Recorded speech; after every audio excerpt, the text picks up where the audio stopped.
Hello guys, this is Trinity Storm here and welcome back to my channel. Today I'm going to do third part of what if Naruto was the savior of the Holy Grail. If you enjoy this video, please like, share and subscribe to my channel. Now wasting no more time, let's start the story. Manaka yawned, raising her body and shifting her blanket.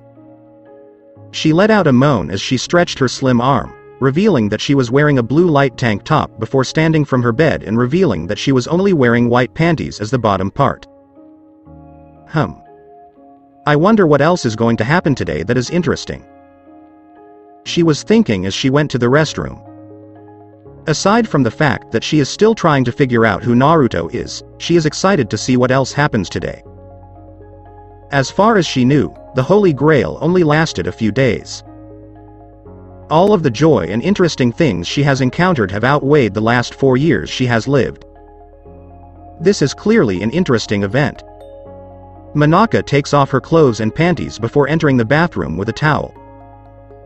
She turned on the warm shower and let the water wash over her petite frame.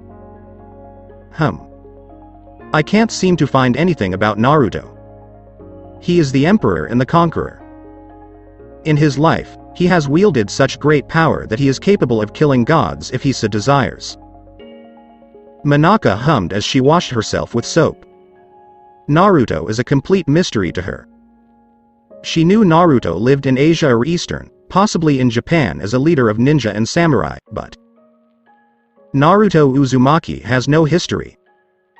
With all of the information he gives her, he is only making her more confused. She had no idea there were so many great heroes in Japan, other than Abe no Seimei and Date Masamune. And she's never heard of a Japanese hero who can blow up planets and kill gods. Her servant is the most intriguing yet perplexing thing she has ever seen. He has so much treasure. He has a strange food recipe, jewelry that can buy a whole nation if he wants, and a plethora of weapons. Manaka must admit that she was taken aback when Naruto summoned a dozen giant scrolls, each containing a treasure. It was filled with jewelry she had never seen before. The items are also of very high quality. There are dozens of books in another scroll, and no one knows what knowledge or items Naruto possesses. Though she can't help but sweat when she discovers Naruto's instant ramen, the blonde claims it's the best instant ramen his private chef has ever made, and Manaka must admit the instant ramen does taste good. As she hummed, Manaka's eyes narrowed slightly. She begins to have an idea of who Naruto is, and hopefully she is correct. She will ask him later. She turned off the shower before picking up a towel and drying herself. She then returned to her room and dressed in her usual attire before leaving. She can smell food as soon as she steps outside, indicating that breakfast is ready. She descends the stairs and enters the dining room, where she is met by Naruto, who is dressed in an orange hooded jacket, a light gray plain t-shirt, and blue long pants. Warm black tea is served alongside pancakes, eggs, and sausage with salad. He also looks good in a casual outfit. Manaka had a dreamy thought. Manaka-chan, good morning. How do you sleep? Naruto inquired. Good morning, Naruto. I'm fine, how about you? Manaka responded with a smile. Well, I only have a few hours of sleep. But don't worry, I can do a lot even without sleep, Naruto admitted sheepishly, leaving Manaka perplexed. Why? Is the bed not comfortable enough? You weren't bothered by it 2 days ago. Manaka expressed concern over her emperor's lack of sleep. There are some. Let's eat first, and then I'll show you what bothers me. Naruto responded by pointing to the food. Manaka nodded before taking a seat and starting to eat. Oh Naruto, I have a suggestion who you really are. Naruto blinked as Manaka told him. Are you sure? Naruto sounded amused. Ever since Naruto was summoned, the petite blonde has been trying to figure out Naruto's identity. His master had already tried 1 or 2 times but had made the wrong guess, and now she is about to make the third. Yes. Manaka gave a nod. You are Gilgamesh, king of heroes, humanity's first hero, the source of all myths, and the model for all heroes. In your time, the king of the world. Manaka stated with a contented smile. Naruto, upon hearing this, blinked before bursting out laughing. While what Manaka said is almost true, it is also incorrect. Yes, Naruto is emperor of the world in his era, but he is not this Gilgamesh figure. Though it appears that this man is his counterpart in this world, king of this world in his era, just like him, emperor. I'm sorry, Manaka-chan, but I'm not this Gilgamesh character. Manaka was taken aback when Naruto responded after a brief moment of calm. Gilgamesh is regarded as the greatest hero. If not Naruto, then. Are you then related to him in some way? Manaka inquired once more. No, this is the first I've heard of this Gilgamesh person. Naruto responded. What? This time, Manaka can't help but stammer. What kind of hero doesn't know about Gilgamesh? All hero legends are based on him. They've all heard of Gilgamesh. Even the lesser hero is aware of it. But Naruto has only heard of Gilgamesh once. Something is clearly wrong with her servant, and the strangeness has just increased. Naruto, seeing Manaka's stunned expression, grabs the camera and flashes her with it. He will save this moment. After all, it is rare to see a person like Manaka display such an expression. When Naruto took a picture of Manaka's face, she blushed in embarrassment before glaring at Naruto, but the taller blonde only laughed. You've never heard of Gilgamesh? Naruto was the king of the world during his reign. He is the inspiration for all heroes. How could you not recognize him? Manaka exclaimed in surprise. Hearing that, Naruto blinked once before rubbing his chin. Is Gilgamesh really that famous? It almost looks like him. Clearly, this Gilgamesh character is a different version of him in their own world. He then closes his eyes and tries to gather information about Gilgamesh from the throne of heroes, but he doesn't get much because of his status as an incomplete servant. As Manaka stated, Gilgamesh is a king who possesses all treasures in this world, much like him, except he is not as greedy. He does possess treasure from his world and even 6 Rikude Sennin items. That item was a royal and legendary item, and only Naruto and Sasuke could use it without exhaustion. After all, they are the incarnations of Indra and Asura, so it was only natural for him to have it, especially since he is also emperor. But he did not take all treasure. For example, he did not possess the 7 Kirigakure famous swords except Kubikurabik, he did not possess Kusanagi, he did not possess all shinobi clan secrets or techniques. But this world's king has them all. Wow, he's very greedy. Naruto pondered with a sweat drop. I didn't know her, Manaka-chan, but now I do. I just learned about him from Throne of Heroes. He replied. Is it because of some strange malfunction of Saver class? Manaka asked, tilting her head. You have the right to say. Naruto agreed.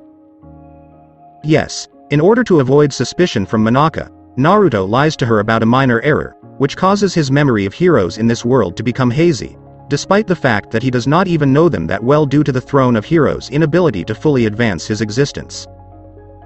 Manaka, who pouted when she heard that, has responded.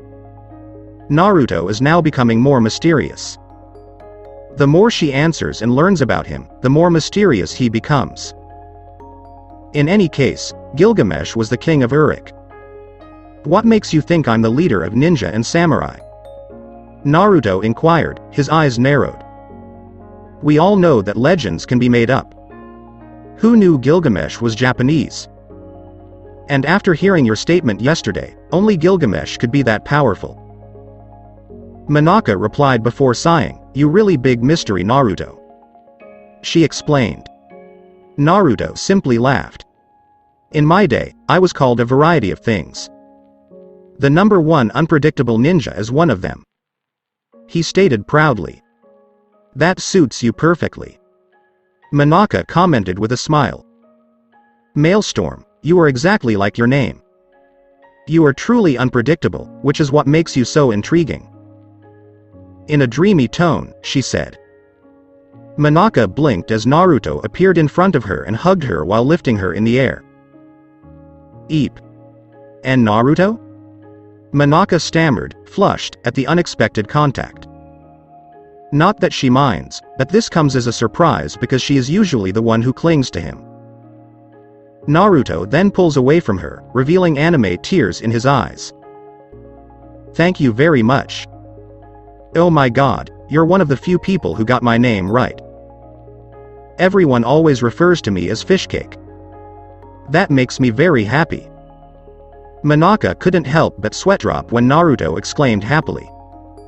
Her servant appears to be interesting. If you like it, you can always call me Maelstrom. Manaka smiled and offered. Thank you. Naruto said quickly, his eyes gleaming. Yes, he is very interesting. After a brief respite in which Naruto reseated Manaka in his chair and began to eat, they fell silent again. They were all trapped in their own heads. Manaka is contemplating what will happen today or who Naruto truly is while Naruto. He has a lot on his mind. The first is that he decides to call her Ilya. Ilyaspal is bizarre. Ilya is a homunculus, and he knows it because of the memory. When Kiritsugu encounters the corrupted Grail, he sees Ilya and Irisville in it. But he doesn't understand why she tried to kill Shuru. Aren't those two supposed to be brothers and sisters? Even if they are not blood relatives, the fact that they are family does not change. And why doesn't Shuru know about her? Did Kiritsugu keep her a secret from him? It appears he did not, and now they are at odds. Kiritsugu should inform Shuru about Ilya. That was a huge blunder. The second is the Magus, whom he is now treating in the guest room. Yes, he knew she was a Magus because his clone detected a magic circuit inside her while he was healing the woman. If only he knew Yamanaka's memory reading technique. The third point is about Archer. When he uses Sage Mode to detect his power, his magic circuit is identical to Shuru Emiya's. What does it all mean? There is no such thing as a duplicate life signature. Even twins have different life forces. But Shuru and Archer are identical. Yes, Archer's presence was influenced by something. Naruto didn't know what it was, but it was something related to humans in this world. Even if it had an effect, the principle of his aura remained the same.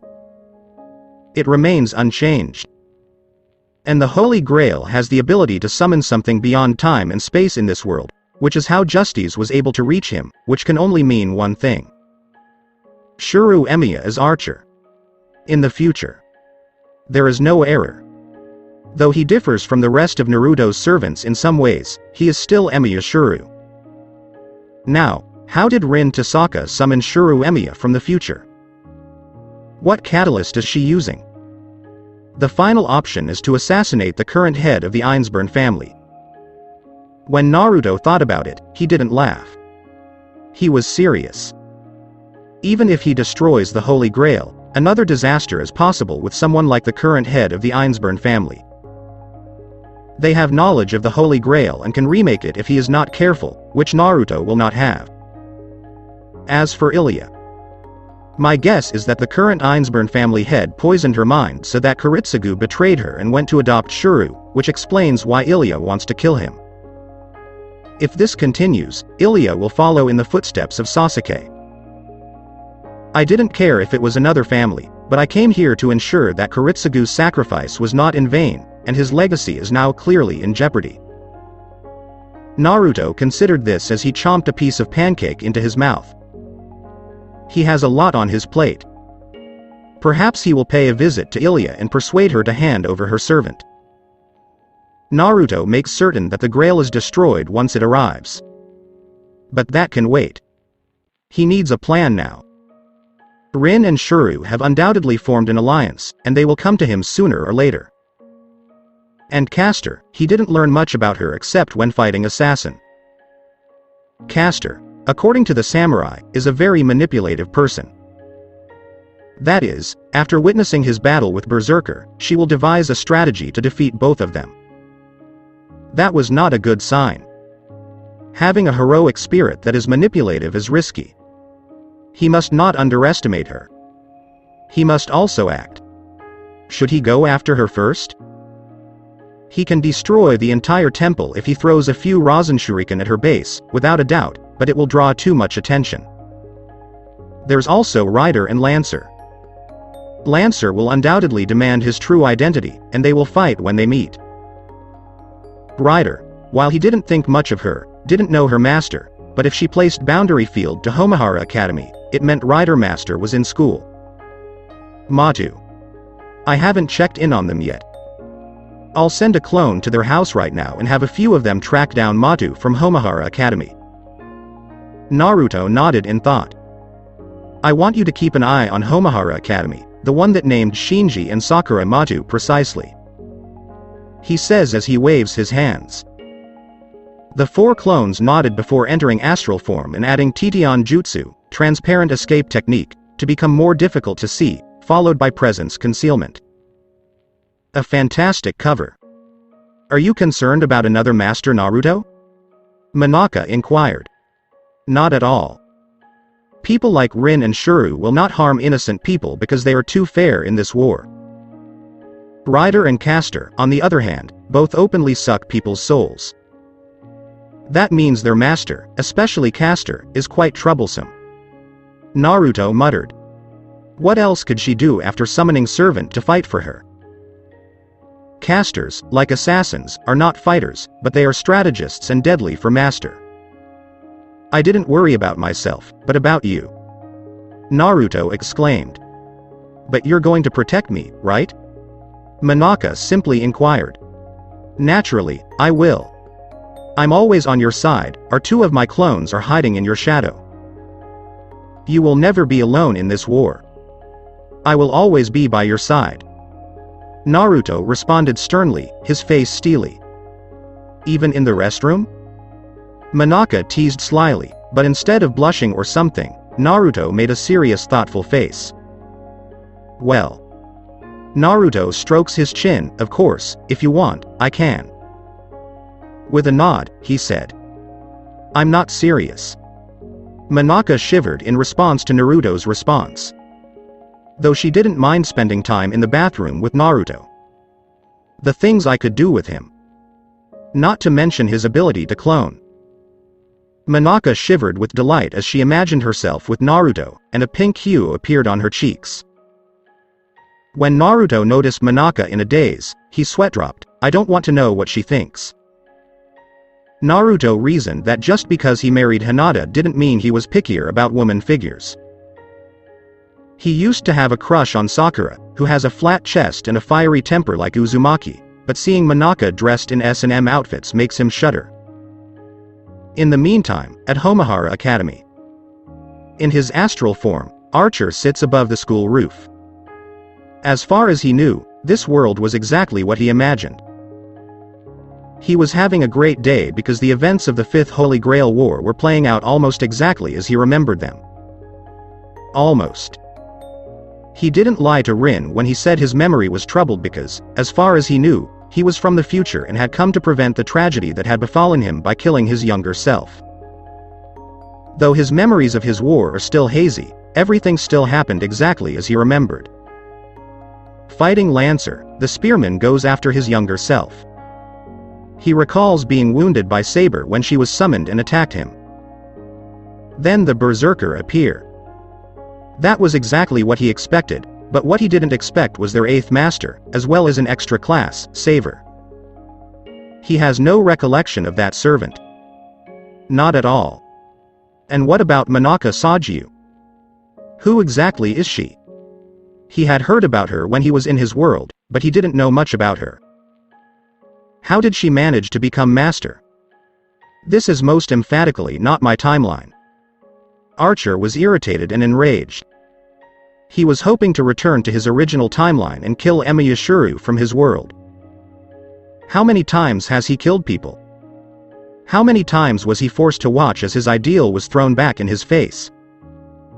How many innocent people must he slaughter in order to save more innocent people? He's already lost count of how many people he kills.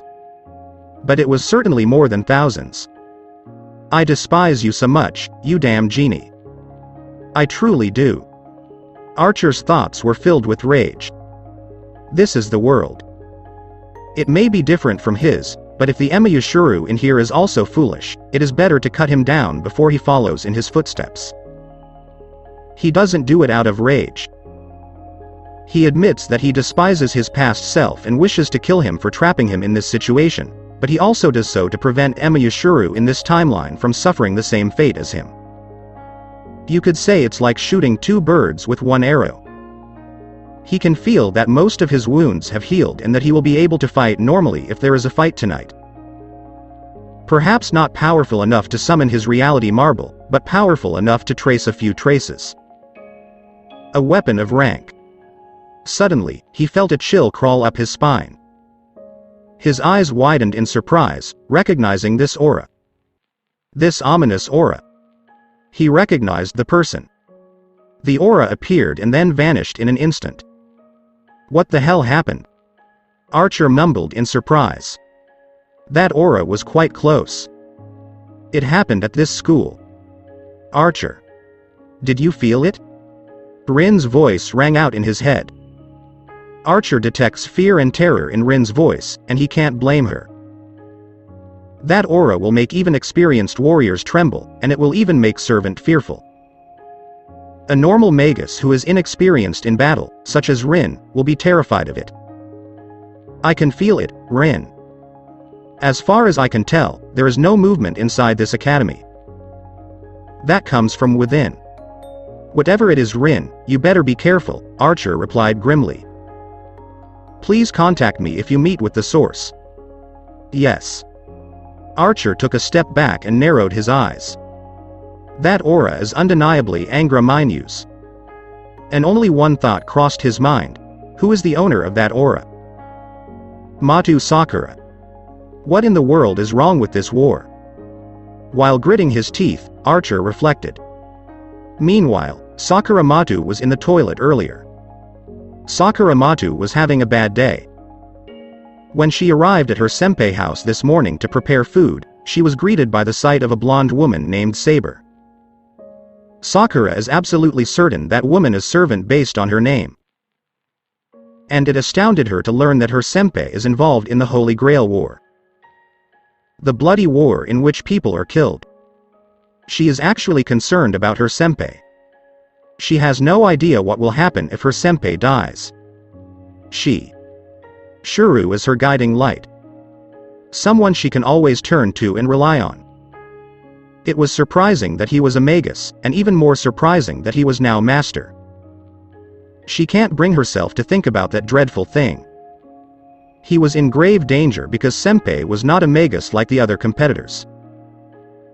Senpai would have no chance against Zoken Matu if her grandfather had not told her that he would not be participating in the current war. And her own brother, to put it mildly, lacked senpai's presence. Her first impressions of Saber were limited, but she didn't believe Ryder could beat her with Shinji in her possession. And then there's that. Ryder has been taken from her. Given to her older brother. She didn't mind because as long as her big brother was happy, she was fine. His older brother is depressed. He drowned in hatred and allowed it to cloud his judgment. It was all because of her. Because she has succeeded him as heir. As she washed her hands, she sighed softly. Her thoughts returned to the morning event. She notices senpai blushing when she and he are talking. He's flushed. Is he embarrassed in front of her? Could it be that the rock inside his head finally gave way? Now he's not as bright as he used to be? This morning, at least one good thing happened. She washes her face with water before poking her cheeks and raising her eyes to look in the mirror. She immediately shrieked. No, not in front of her. A shadow stood in the mirror's reflection. A shadow in the shape of a humanoid with a pair of bright red eyes. Sakura didn't scream because she was disgusted by the shadow form. But she is terrified of what the creature emits. It radiates all of the evil and darkness. As if it were the embodiment of all the world's dark emotions. The creature extends its hand and appears to emerge from the mirror, as if a fish leaps from the water. Sakura backed away instinctively. Her breath is heavy, her eyes are wide with terror, and her jaw is open in fear, shaking violently. She wants to flee. She wishes to flee. She wants to get away from it. But she is unable to. She can't seem to move. She came to a halt, and then the shadow hand touched her cheeks. The touch was cold, not even slightly warm. There was nothing in that touch but dark emotion. But the shadow isn't hurting her. It caresses her like a child caresses its parent. And, unbeknownst to Sakura, the moment the darkness touched her, a section of her hair turned white, and her purple eyes flashed to red before returning to purple. The shadow then speaks. He LPPPPP. Me. That was the final straw. Sakura screamed as she brushed away the shadow that had fallen to the floor like a splat of water and dashed away from the toilet. Anywhere. She wishes she could be anywhere. Except when I'm trapped with that thing. She is eager to see her senpai. She wishes for him to console her. She is eager to meet him. She wishes to be hugged. She requires him. Unbeknownst to Sakura, that encounter triggered something within her. The piece of black grail that contains a portion of Angra Mainyu awakens when it comes into contact with another portion of it. And quietly, it began to manifest its own darkness. Previously, at Manaka and Naruto's residence, guest room. I see. Manaka pondered as she gazed at Bazit's sleeping form. Yes, I believe she is cursed. There is something that keeps her from dying. Manaka is an expert in formal craft and witchcraft as a member of the Saju family. She is the one who advanced her family's magecraft to a higher level, still not rivaling or even coming close to true magic, but it is only 2 or 3 levels below witchcraft and formal craft from the Age of Gods. Naruto was aware of this and had asked Manaka to provide some background information on the Magus Association.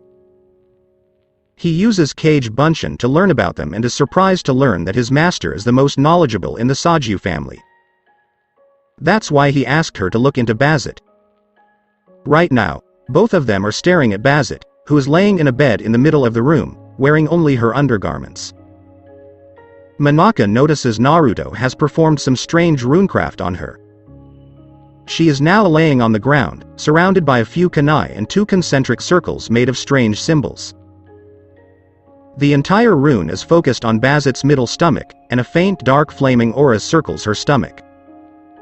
Curse, eh? That's correct. Naruto rubbed his chin, musing. When he treated her last night, he noticed something odd about her. He entered Sage mode, and imagine his surprise when he discovered a trail of Angra Mainyu power encircling Bazit, warping around her like a blanket. He surmises that Angra Mainyu has made contact with this woman because if she absorbs the evil energy, she will die instantly. This woman is dying, and Angra Mainyu discovered her, so the evil of the world strikes a deal with her. The woman is now completely healed. Her body is still in danger, but it is no longer threatening her life. All she needs now is some food or something similar, which he will take care of after dealing with Angra Mainyu within her. A curse has been placed on this woman. Manaka commented as she moved in front of Bazit and placed her hand on the older woman's chest. I'm not sure about the specifics.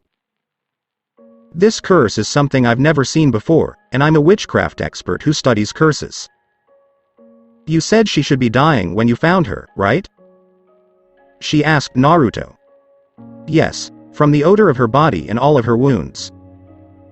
She should have died after 3 days in that condition and with that wound. Except for Servant, no normal being can survive. Manaka hummed before returning her attention to Naruto.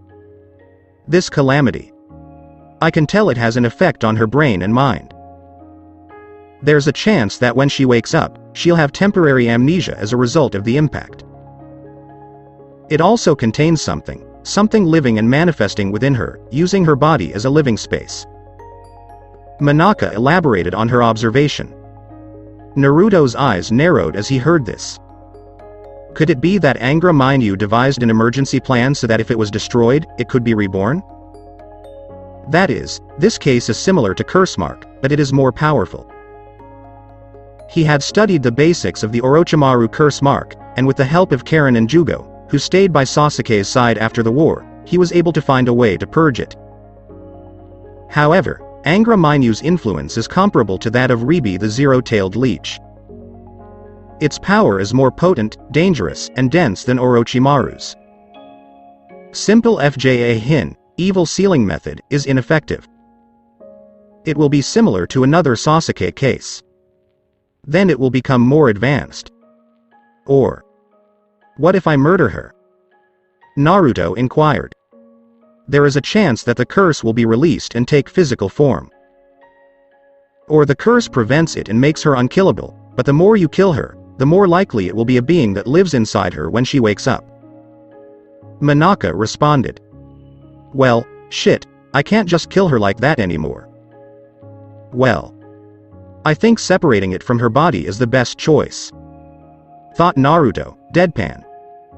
When Naruto crossed his fingers, 3 clones appeared. He then channels chakra to his left forearm, and a 30 cm oval jar appears on his palm. After all, he has a seal that worked on his hand, so all he has to do is channel chakra to it while imagining what he wants to call it. He tosses the jar to one of the clones, who stands in the corner of the room with another on his side. I see. Would you mind taking a step back, Manaka-chan? As Naruto approached Bazit, Manaka said, and stay close to one of my clones. He stated. Alright, Manaka said as she approached a Naruto clone that was empty. Naruto and one of his clones approach Bazit. His clone stands on the other side of Bazit, and he performs hand seals with his palm glowing with green light mixed with blue, fin, FJA Hin. Naruto pressed his palm against Bazit's stomach. The woman did not even flinch or wake up as the runes circling her glowed in blood before rushing to Bazit's stomach.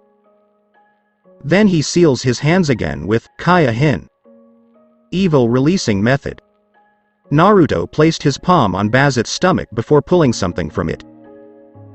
DOOOOOOONN. Manaka was taken aback by the sudden dark aura that erupted from Bazit's body, and she was about to be thrown away when one of Naruto's clones appeared and caught her. Meanwhile, Naruto maintains his calm in his position, gritting his teeth as he feels the energy of Angra Mainyu resist being removed from Bazit's body.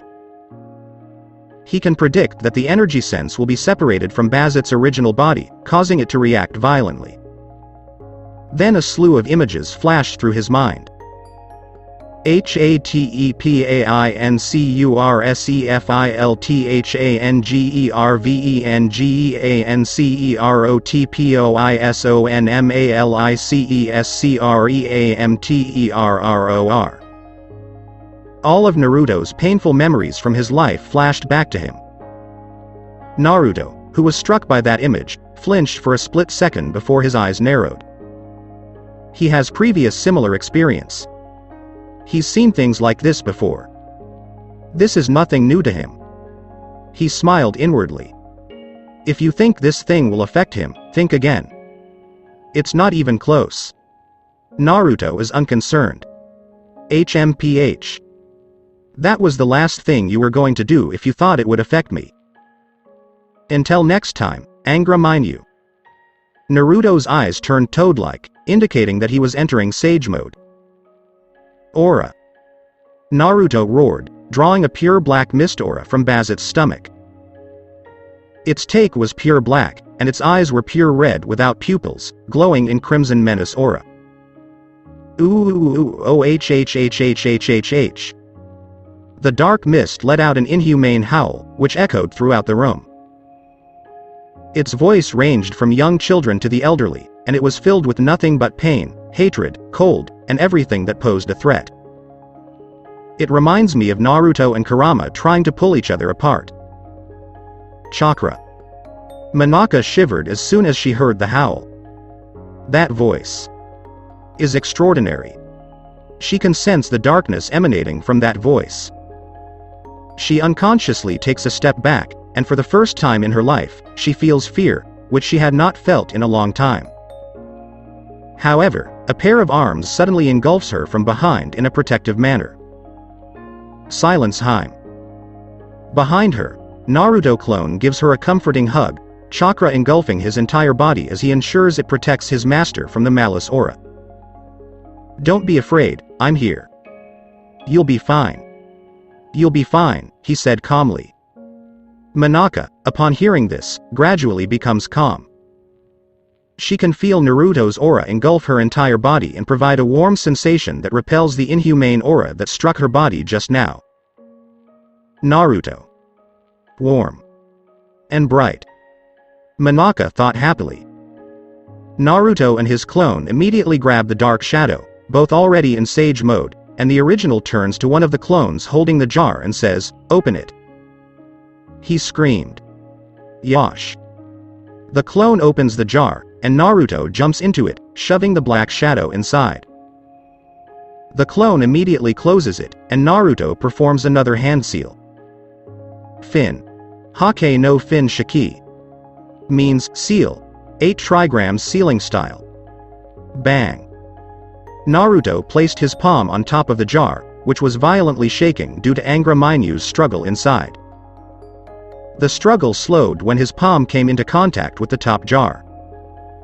Numerous chakra runes appear before engulfing and circling the jar. Naruto then removes his palm, revealing the Hake no Fin mark on top of the jar. He panted slightly as he turned off sage mode and wiped sweat from his brows. With this, the Angra Mainyu power that coats the woman is gone. Angra Mainyu now only has Grail form, and if he destroys it, the evils of the worlds will no longer have an emergency plan. And Naruto. Naruto popped out of his head as he turned to see Monaka call out to him, slightly nervously, "Yes, Monaka-chan? What exactly is that?" Monaka inquired, her gaze drawn to the jar, who his clone was. "That is what possesses this woman's body. I remove it from her body and soul, then place it inside this jar," Naruto said, looking at Bazet. When the cup appears, Naruto will throw it back to the Grail and launch Bijudama to completely destroy it. Naruto. Monaka gasped, "Don't you have any idea what you just did?" She inquired quietly. Huh? Naruto blinked, perplexed. "You have just performed true magic. The real deal. How did you do that? If it's caster, I won't be surprised, but it's something else from you." Monaka was taken aback. Eh? Really? Naruto inquired once more with a blink. "You see, it was the sealing method in my era. I use the first seal to collect all of the dark aura and then compress it to a single point. That seal cannot hold the dark aura but can redirect and gather it. I pull them out with the second one after compressing it to a single point, then place it in the jar. It may sound simple, but Naruto, there is no such thing as magecraft. Not any longer. What you did is akin to being a trapped living being in a prison. I've never seen such a rune symbol or anything like what you do." Well. Naruto took a breather. He didn't have much to say now that she'd said it like that. Naruto's ability to perform true magic is due to his knowledge of how to use it. Naruto world, in contrast to this world, is ancient. It's so old that it only has Kagaya as its primordial goddess. This world, in the meantime, has Shinju separated into multiple beings, similar to Biju, except the process occurs naturally. Gilgamesh may have been king of the world during his time. However, his era is still younger than Naruto's. There are no gods or anything like that to rule the world. And their knowledge evolves to another level. True, their technology is bad, but their knowledge of the world's power and energy is something else. There are gods or something similar in this world who limit the human. In the case of Gilgamesh, his power is so great that gods prevent him from doing so. However, not in Naruto world. It's not in there. There is nothing that can stop them. There are no gods or limiters in his world that prevent humanity from evolving into something else. Those shinobi and samurai in his worlds are more like demigods imprisoned in human flesh. He and Sasuke are anything but human. They are both primordial gods disguised as humans. As a result, true magic in Naruto world is nothing more than simple jutsu. Naruto War is capable of manipulating time and space. I guess I'm just awesome like that. Naruto exclaimed, a large grin on his face. Monaka gaped openly at his response. Before she slowly closes her mouth and takes a breather, well, I guess I shouldn't be surprised, given what you're capable of. She sighed quietly. This just makes it more difficult for me to determine his identity. The more I learn about him, the more perplexed I become. She thought inwardly, pouting. Naruto flashed her a grin as if he could read her mind. Oh, Monaka Haim. Are you going to give up on finding out who I am? Naruto made a joke. Monaka's face lit up when he heard that. You know who I am, Maelstrom. It will take more than that to convince me to give up. She walked forward and leaned against Naruto's chest, trailing her finger and caressing her muscle. On the contrary, it makes me even more excited. She spoke softly to him. Naruto shivered at the sound, that tone always up to no good. The last time Hinata whispered to him like that, Naruto lost so much blood due to a nosebleed. And on the contrary, we also need to talk about servant and master relationship. He coughed to regain his composure before pushing Monaka away with one hand. He responded calmly. Monaka seeing this only giggle and she give Naruto innocent smile but their strange gleam on her eyes, and since when that will stop someone like me? My emperor, you know it won't happen. I can use command spell, but it won't be fun, nay? She said. Before turning around and approaching the door, she remarked. We're going to patrol again tonight, Naruto-kun. I can't wait to see what else exciting thing you'll show me. She paused and looked over her shoulder. She finished and exited the room. Naruto sighed as he heard this. He is aware that Monaka has begun to obsess over him, but there is always a limit. Now it appears that the obsession has progressed to a new level. She has never been so daring before. While Naruto and Monaka won't mind. He wants to have sexual relations with Monaka, but he is afraid that if she becomes too attached to him, it will be dangerous if he leaves her. Monaka may become obsessed with him and attempt to resurrect him if he dies. What a difficult master I have. Naruto exclaimed. Having a sadist lowly girlfriend doesn't seem so bad, boss? Naruto and all the other clones look at the other clone who just said that with a deadpan expression. Get rid of yourself. Naruto did a deadpan. The clone only laughed before shrugging it off and fleeing if there was a puff of white smoke. That was another source of concern. Apparently, his clone begins to develop their own personality after a while. Naruto had heard that there was a servant who possessed that ability, and that the Throne of Heroes may have affected some of his abilities. That explains why his clone has better luck than him. He then cast a gloomy glance at the jar containing a portion of Angra Mainyu's power. That thing. That thing is calling for help before I trap it inside the jar. Naruto pondered grimly. The shadow screamed for assistance. It shrieked like a prey who was cornered by a predator and screamed to alert the reinforcements that there was a threat. Is this another piece of Angra Mainyu trapped in a human? If this is true, I'd better get ready for a big battle soon. I need to locate and remove this Angra Mainyu piece. With that in mind, Naruto departs from his clone to attend Bazit. What happened to her after Angra Mainyu was removed remains a mystery.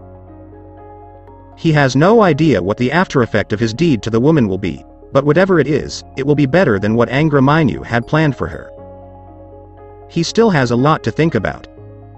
However, removing Angra Mainyu is now the top priority. That thing must not be allowed to be born.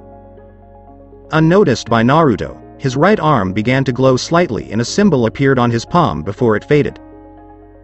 That evening, Naruto and Monaka are seated in the Fuyuki Center building, the tallest structure in Fuyuki City. As Monaka stated, they will go on another patrol today, which makes her very happy because she will witness yet another interesting event. Monaka looked down at the city below her while cheerfully waving her leg in the air. She hummed beautifully as she took in the scenery. Meanwhile, Naruto was thinking about something else. He was able to discover who the Master of Rider was, much to his delight, thanks to his clone who was following Matu siblings. Matu Shinji. A conceited, spoiled, selfish, bully, asshole, and pompous brat. Naruto has no idea how he managed to gain fangirls. Unlike any other famous or cool man he has met, this one clearly has nothing to be proud of. This one might have those fangirls because he's wealthy due to his Matu family's status. He is also responsible for the barrier in Homahara Academy. Naruto clones follow him and apparently discover that Rider knocked out Shuru, bringing him to Shinji. Another issue is that Shinji does not have command spell in his hand. He has already examined it closely and discovered that there is no mark. That means Shinji is not the master, but someone else is. Shinji's only puppet, the vexing one. What's more strange is that Sakura Matu didn't have it either. There is no mark on her hands, implying Shinji must have made friends with other Magus. And what about Sakura Matu?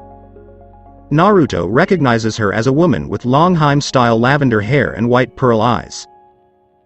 His wife, Hinata Hyuga. She reminds him so much of Hinata. Sakura appears to be more confident and open in social relationships. However, her eyes. Her eyes. There was intense pain inside her eyes. His clone noticed that it was the eyes of people who abused her as a child, and she has very little confidence in herself. Exactly like his wife. Not to mention that pair of boobs isn't exactly helping. Sakura, like Hinata, appears to have the largest breasts in her class. In this world, she is the Hinata version. Residence Matu. That place is quite large, but it clearly has something strange. Sakura and Shinji's grandfather is Zoken Matu. That man does not exist. Not human any longer. Naruto's sensor ability is good, but it becomes less so when he enters Sage mode. However, he can tell the difference between which is human and which is not. Zoken Matu is not a human. His body is made up of insects and bugs. The insect group that formed into a human form, and unlike the Shino or Aburame clans, this one is entirely made up of bugs, with no human elements. Naruto has no idea how he stayed alive in that state. But one thing is certain, man is evil. Not to mention Naruto not learning much about him because he notices Naruto watching him.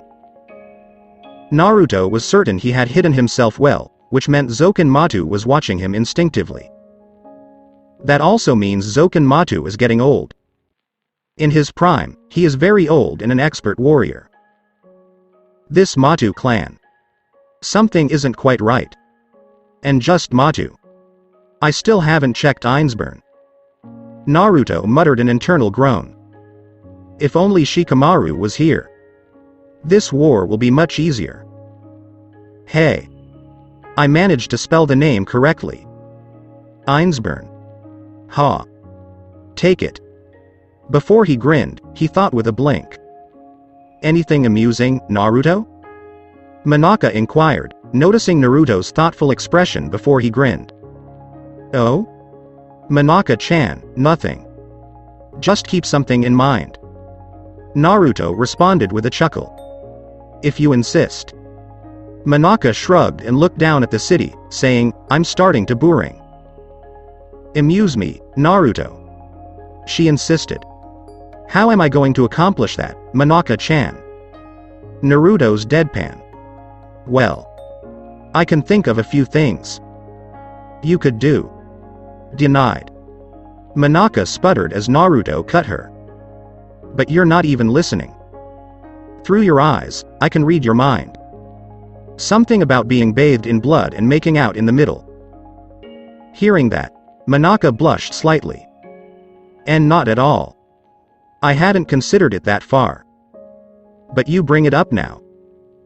Monaka's red face brightened, and she placed her palms in her face, her eyes staring at the city below her through the gap between her fingers.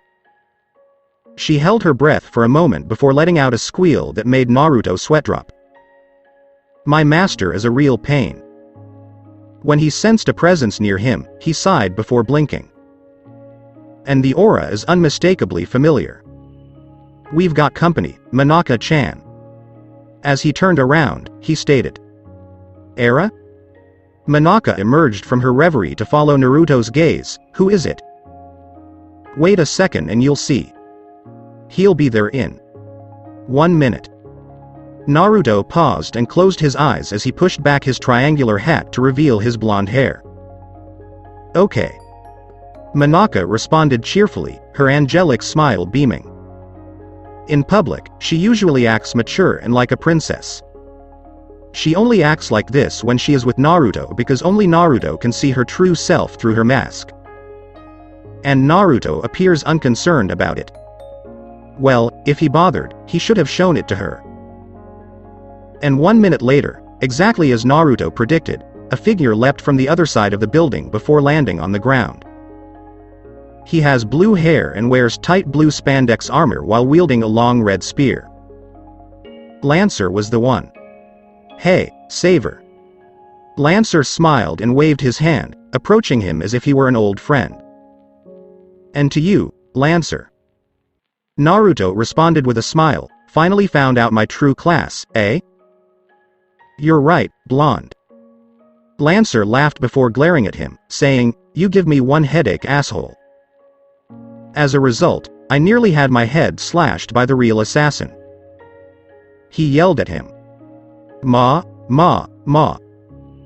Lancer, I apologize for lying, but this is war, and deception is the most basic strategy.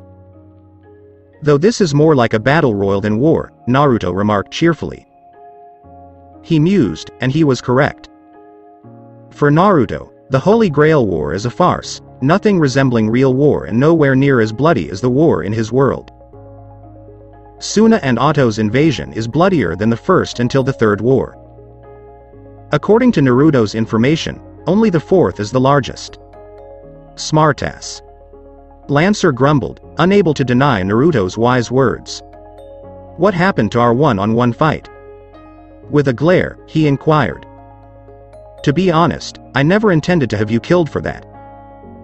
My true goal is only to amuse and amuse people. You appear to be a good target. Lancer's right eye twitched in annoyance as Naruto responded with a sly grin. You're a jerk. He stated flatly, and his irritation is audible in his voice. You'd laugh if it was someone else who got trolled. Naruto responded with a wider grin. You can bet I will. Lancer admitted that if I'm the one who gets trolled, I'll be angry. Not my problem, because it makes me laugh. Lancer growled as Naruto replied before bursting into laughter. Save my $1. It will suit him better if he is classified as a joker or a prankster. Lancer grumbled angrily before realizing there was another person with Lancer. Are you your master Saver? He inquired, his gaze fixed on Monaka. Hello, my name is Monaka Saju, servant of Spear. Master, my name is Saver. It's a pleasure to meet you. Monaka introduces herself politely. Oh, she's the polite one. How did she keep her cool around you, Saver? Man, she must have an angel's heart to be so patient with you. Lancer laughed, while Monaka only smiled like an angel in response to his response. Hello Oju-san. I'm Servant Lancer, it's a pleasure to meet you as well. He responded to her. You've got no idea, Lancer, you've got no idea.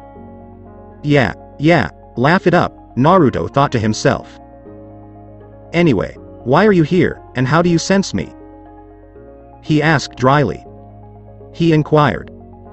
Well, tonight I met one of your clones who was spying on Ryudo Temple. I inquired about you, but he said I could see the real you in here. Lancer responded with a shrug. As for the reason I'm here.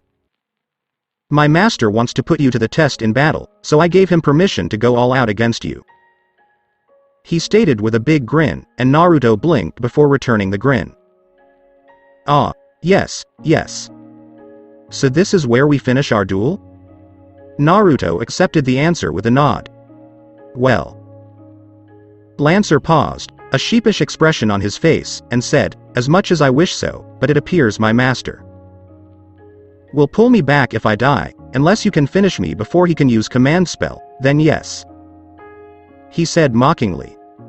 "But you'll have to completely destroy me for that." Lancer finished by taking a lance stance. "I see. You have a troublesome master in there. So, we're just going to spar until we're near death. Manaka-chan, would you stay back a little?" Naruto replied before a puff of smoke appeared on both his hands and his trench knives. "Yes," Manaka said as she took a step away from Naruto, eager to see his servant fight once more. Naruto and Lancer take a step forward, both of them staring into each other's eyes and circling each other, much like when Naruto's clone first met Lancer. Naruto tightened his grip on his trench knives, while Lancer tightened his grip on his spear, before they flew away from their own location, destroying the floor where they stood before. They appear in front of each other, Naruto wielding trench knives covered in 1M wind blades and Lancer wielding a long 2M spear. Gaakin. In the meantime, at Ryudo Temple. Bored Naruto clone standing at the temple's entrance. He only met Lancer a few minutes ago, and the spearman apparently demanded an explanation. The clone response simply pointed to the Fuyuki Center building and said, "The real one is in there." Needless to say, Lancer leaves right away to see the real Naruto. After all, there was no point in conversing with a clone, and Lancer knew it. "I've been staring at this spot for hours and nothing has happened." Naruto sighed in frustration. He was assigned by the boss to keep an eye on this area, and he even kept Hiroshine, Flying Thunder God, Kanai nearby just in case. Caster Master is still a mystery. He doesn't even know anything about him. At the very least, he recognized the Master as a man. He wonders what other clones are doing now, as there are only a few of them watching Tasaka Residence, Emiya Residence, Matu Residence, and patrolling the city. When he noticed someone approaching the temple, he blinked. At this time? Who could it be? Must be a war participant. Naruto reflected as he focused his gaze. To his surprise, it was Emiya Shuru and... Huh? He appears hesitant to enter the temple. He was using genjutsu or something. But who could? "Ah, caster, you say? See your strategy." Naruto thought with a knowing look as he looked at Shuru, who had a troubled face, but he continued walking in the direction of the temple. Should I assist him? If I want, I can easily free him from caster control. Decision. Naruto rubbed his chin as he looked at Shuru in astral form. Naruto and Lancer take a step forward, both of them staring into each other's eyes and circling each other, much like when Naruto's clone first met Lancer. Naruto tightened his grip on his trench knives, while Lancer tightened his grip on his spear, before they flew away from their own location, destroying the floor where they stood before. They appear in front of each other, Naruto wielding trench knives covered in 1M wind blades and Lancer wielding a long 2M spear. Gaakin. Lancer's stab at his head is redirected downward by Naruto trench knives. Naruto moves his other trench knives forward and delivers a slash to Lancer's face. Lancer drew his face back and dodged the slash, which barely missed his face. He tightly grips his spear before swinging it at Naruto, who jumped while flipped in the air. Lancer, seeing this, charges at Naruto, who has just landed with incredible speed as he blurs in blue flash. Fast. He's faster than I am. Naruto pondered with wide eyes. He barely managed to bend his body and avoid Lancer's stab attack, but Lancer's attack managed to graze the side of his stomach, drawing blood slightly. Lancer smiled as he noticed this. He is quick when he does not hold back. He can boast that he is the fastest servant in this war. He cocked his spear before relaunching it. Aura. Aura, aura, aura, aura. Aura. Aura, aura, aura. Lancer let out a battle cry as he launched a barrage of stab attacks. His hand blurred with speed as he moved his long spear to strike Naruto as if it were a part of his body rather than a weapon. Naruto obviously has a problem with that. Lancer's speed rivals, if not exceeds, that of Berserker. The difference is that Lancer attacks are more precise, lethal, and flawless.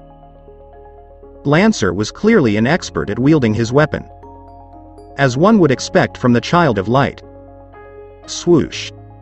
Swoosh. Swoosh. Swoosh. Clang. Clang. Clang. Swoosh. Naruto moves his hands and trench knives to parry Lancer attacks, but he mostly has to dodge because it is clear that the strike is not only fast but also quite powerful. It is not as strong as Heracles', but Lancer's weapon is more deadly and durable. He bends his body to avoid another stab before moving the trench knives and parrying another attack, but he is forced to do so again. This isn't going anywhere. I was shoved. His acceleration is incredible. You're faster than Lee or Guy. Naruto reflected as he narrowly avoided another attack. What's the problem, Saver? Have a problem? Ha ha ha. Continue avoiding for me. Lancer laughed and moved his hands with a grin. Naruto smirked as he tightened his grip on one of his trench knives. You. Naruto murmured, wish. Boom. Bang. When the lance was launched at Naruto, he used one hand to punch the edge of it with his trench knives, causing the spear's direction to change and it to hit the ground. Lancer's eyes widened in surprise when he saw this. Damn. His power is enormous. More powerful than I. He stumbled down as a result of Naruto's strength, which pushed his weapon to the ground. Naruto did not waste this opportunity, leaping to his feet and swinging his other trench knives. Lancer ducked his body because he couldn't pull his head back. It's better to hit the ground than to be silked by that. However, as soon as he ducks, Naruto's leg is in front of his face. Bang. Crunch. As Naruto's enhanced chakra kick landed on Lancer's bare face, a sound of broken bone echoed in the darkness. Lancer soared away from the impact, the kick hitting point blank and launching Lancer away like a baseball being struck into a home run. Lancer, on the other hand, demonstrated his battle continuation by flipping himself in the air while correcting his posture and landing on the floor with a grin through his bloody nose, forehead, and teeth. Damn. That blonde shattered my nose. The impact nearly knocked me out. Several bones in my face cracked as well. Lancer thought with a pained expression before grinning and taking a stance. Hey. You're great. Very good. According to Lancer. Talk less, Lancer, and act more. Naruto responded by twirling the trench knives before blurring in speed. Lancer immediately moves his red eyes in an attempt to track Naruto down, and he succeeds. He pushed Guy Bold to the side, and Naruto appeared, blocking the spear with one of his trench knives. As a result of their impact, they both try to push each other to greater strength. At the same time, they both push each other away before gripping their weapons and unleashing a barrage of attacks. Gaakin. Clang. Clang. Clang. Gaakin. Clang. Clang. Gaakin. Clang. Clang. Long crimson spear meets invisible long blades. Naruto and Lancer moved their hands quickly, and Naruto's bravery, chakra burst, and instinct raised his parameter to the point where his hand rivaled Lancer's fast strike. Lancer is unconcerned about it as he moves his spear and trades blows with the blonde. Dodge, parry, and strike. Dodge, block, and strike once more. Move. Jump. Stab. Duck. Swing. Block. Lancer's face gradually developed a bloodthirsty grin. Damn. Damn. Damn. He cannot believe it. How much longer? How long has he been fighting like this? There is no deception, lie, or trick, only a battle of warriors displaying their power, technique, and skill. He can't believe how much fun this is. He was actually depressed after Bazak killed him and turned him into nothing more than a scout. He didn't want the Grail, he just wanted a good fight. Even that is not guaranteed by his new master. But look at this. Here he is now. Trading blows with a very skilled and powerful warrior. Not just any ordinary warrior, but a leader. A king. A real emperor. Trading blows with someone like Saber is a mark of honor for his warrior pride. Lancer cocked his spear, mana filled it, and Naruto did the same, the wind circling his trench knives becoming more ferocious. Both of them roared before thrusting their weapons at each other, crimson aura colliding with an invisible greenish wind aura. Baang. Their weapons collide, Naruto and Lancer strengthen their attacks and try to overpower each other. The wind blows strongly around them, and the impact destroys the floor beneath them. After a brief clash, a large impact appears in the middle of their attack, pushing each of them back, indicating that they are equal. Naruto skidded in the ground while maintaining his stance, the grin that had been plastered on his face since the beginning never leaving his face, and the same could be said of Lancer, who grinned in delight. Lancer pants as he looks at Naruto. That was the most exciting clash he had ever experienced since the war began. It's truly incredible. And it feels fantastic. Meanwhile, Naruto has a similar thought. Lancer is a good fighter. He may not be a battle maniac, but he enjoys a good fight now and then. He can tell Lancer has given him a lot of wounds, he can feel many cuts and stab wounds from his trademark with Lancer when he changes blows against the spearman, and he can tell the blue-haired man's condition is actually worse than his. That blonde. You are powerful. Very powerful. Lancer stated with a broad grin. Your skill is also excellent, as one would expect from Si Chilane, the son of God Lu. Lancer was taken aback when Naruto responded with a respectful nod. Do you know? The spearman inquired. So, I've seen your fight with Saber. Guy Bolg, your noble phantasm is terrifying.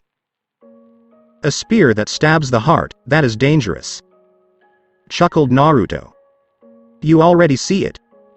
Blonde, you're no fun. Lancer pretended to pout while still smiling. Very well then. Lancer roared as he took his stance, more potent and crimson mana swirling around his spear as he aimed a challenging grin at Naruto. Then I'm not going to show mercy. Emperor. I'll take your heart. He stated. Naruto, seeing this, narrowed his eyes, slowly standing firm and dispelling both his weapons, causing Lancer to narrow his eyes again. Come to me, Si Chilane. That attack of yours will be accepted. I'm going to block it with my own hands.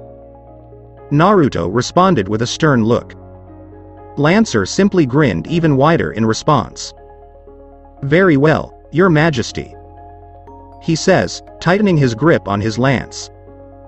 There was no sarcasm in that voice, only respect and acknowledgement. Prepare yourself. Manaka's eyes have widened slightly in horror as she stares from afar. She knew it was filled with intense mana, filled with demonic aura, when she saw the aura that Lancer's spear radiated. The spear that pierces the heart. If Naruto hits him with that, he will die. But she knew Naruto wouldn't die. He couldn't die. Her emperor is Naruto. He will not perish because of a simple spear like that. Lancer's feet are prepared, and more red aura bursts from his spear. He gave Naruto a look before leaping to him. Guy. Bolg. Swoosh. Flash. Naruto notices it. The crimson flash that hit him was faster than a bullet. He can see the demonic spear and lancer being launched at him, aiming to strike his heart. He stood firm as he saw the spear approaching, and when it got close, he moved. Stop. Monaka and Lancer's eyes widened as the Master of Savor brought her hands to her mouth. Lancer, meanwhile, has wide eyes from shock. Guy Bolg is a spear that pierces the heart. It will stab no matter who it is. It cannot be stopped. Even if it is reversed, the spear will bend and pierce your heart. It takes a highly skilled or powerful noble phantasm to block it. Arturia Pendragon managed to flee because of her luck, but even that will take a week to heal. However, Naruto is aware that there is a hole in it. Even if Naruto avoids the spear that pierces his heart, he will be injured. So he takes his chance. If the spear will curse you if it does not pierce your heart, then let it pierce you so you will not be cursed. Stab does not imply death. If it is not sufficiently deep. You. Lancer murmured, his eyes wide with shock, as blood from Naruto splattered on his face. Naruto could only smile as he grabbed Guy Bolg with one hand. The spear managed to pierce his heart, but it was not deep enough to kill him and only scratched the surface. Now that I look closer, your spear is stunning. The color is bright crimson, like blood, with torn. It's like a lovely rose. Naruto grinned as blood dripped from his mouth. And it was also possessed by an honorable warrior. He laughed. Lancer blinked before forming a slow grin. That's the first time someone mentioned Guy Bolg like it was some jewelry. Lancer chuckled back as he attempted to restraining Guy Bolg. Huh? What the hell? Lancer's eyes widened as he realized he couldn't pull Guy Bolg back. Aw. You're not coming and going without a souvenir, Chillane. Naruto exclaimed, raising his other hand, and Lancer noticed something on Naruto's fingertips. It was hazy. It was initially invisible, but Lancer noticed a red aura that was almost imperceptible. And that thing is obviously not friendly. Shit. I can't get Guy Bolg to back down. Lancer was taken aback. He looked at Naruto, who smiled back, his hand glowing with chakra, indicating he enchanted his hand with it. And for a brief moment, Lancer swears Naruto's eyes flashed crimson red with a slit rather than sapphire blue. Kei's no Yaiba. Windblade. Naruto roared, swinging his other hand, and the wind soared as it took on a red hue from Kyuubi chakra. Slaaaash. Lancer's chest bled like rain as the sharp invisible wind cut through his armor. Lancer's eyes widened as blood poured from his mouth, and his vision blurred as he fell to his knee. He noticed the cut was deep, almost severing him in two. Kei's no Yaiba can slice through iron or steel like butter. That was excellent. A rank attack, but when Naruto used it by using Kyuubi chakra, it increased and became clearly more lethal if used from point blank, as Lancer did. Lancer gradually let go of Guy Bolg and fell to his knee, allowing Naruto to pull out the spear and drop it to the ground. You. Lancer coughed up some blood as he raised his head to meet Naruto's gaze. Damn, blonde. You are powerful. Lancer laughed dryly. Lancer, you're also not bad. You're quick. You might be one of the few faster warriors in my era. Naruto responded with a chuckle as well. Only a few are faster? I'm quick, and I can only be one of a few? If what you said is correct, your era is clearly something. Lancer remarked before returning his hand to Guy Bolg, much to Naruto's surprise. Battle extension? I should have expected it from this man. After all, he is a fierce warrior, similar to Lee. If you change the color to green, I might mistake him for a Lee descendant. Naruto laughed quietly to himself. Not quite yet. Lancer murmured, I can still fight. Lancer's eyes became twisted, and he snarled, no. Don't even think about it. I've been looking forward to a battle like this for a long time. Don't even try to pull me back. He growled, and it was clear he was furious. Hearing this, Naruto's eyes narrowed. It appears Lancer Master wishes him to return after seeing the spearman lose. Meanwhile, Monaka, seeing the situation, approaches both of them and takes a position behind Naruto. You cretin. Lancer was cursed, I swear to you. I will kill you as soon as your command spell expires. He spat with such venom that Naruto had never heard before. Enough of that, Lancer. Naruto slashed him viciously, causing the blue spearman to turn to him. You may return and rest now that the battle is over. As he stated. Lancer gritted his teeth when he heard that. He clearly did not like the situation. Not at all. I know what you want, Lancer, but forcing yourself now won't help. Naruto said before sighing slightly. He seals his hands several times before they glow green, then places them on Lancer's chest. To Monaka and Lancer's surprise, all of Lancer's wounds suddenly closed. Lancer can feel the pain on his chest fade away as the pain on his chest fades away. And his chest wound has undoubtedly healed. After a brief moment, Naruto removes his hands and looks at Lancer. The wound was already closed.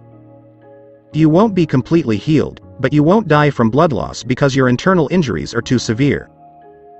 Even with your servant regeneration ability, I recommend you rest for 1 day. As he stood there, Naruto made a remark. Lancer can only stare, unable to believe what Naruto has just done.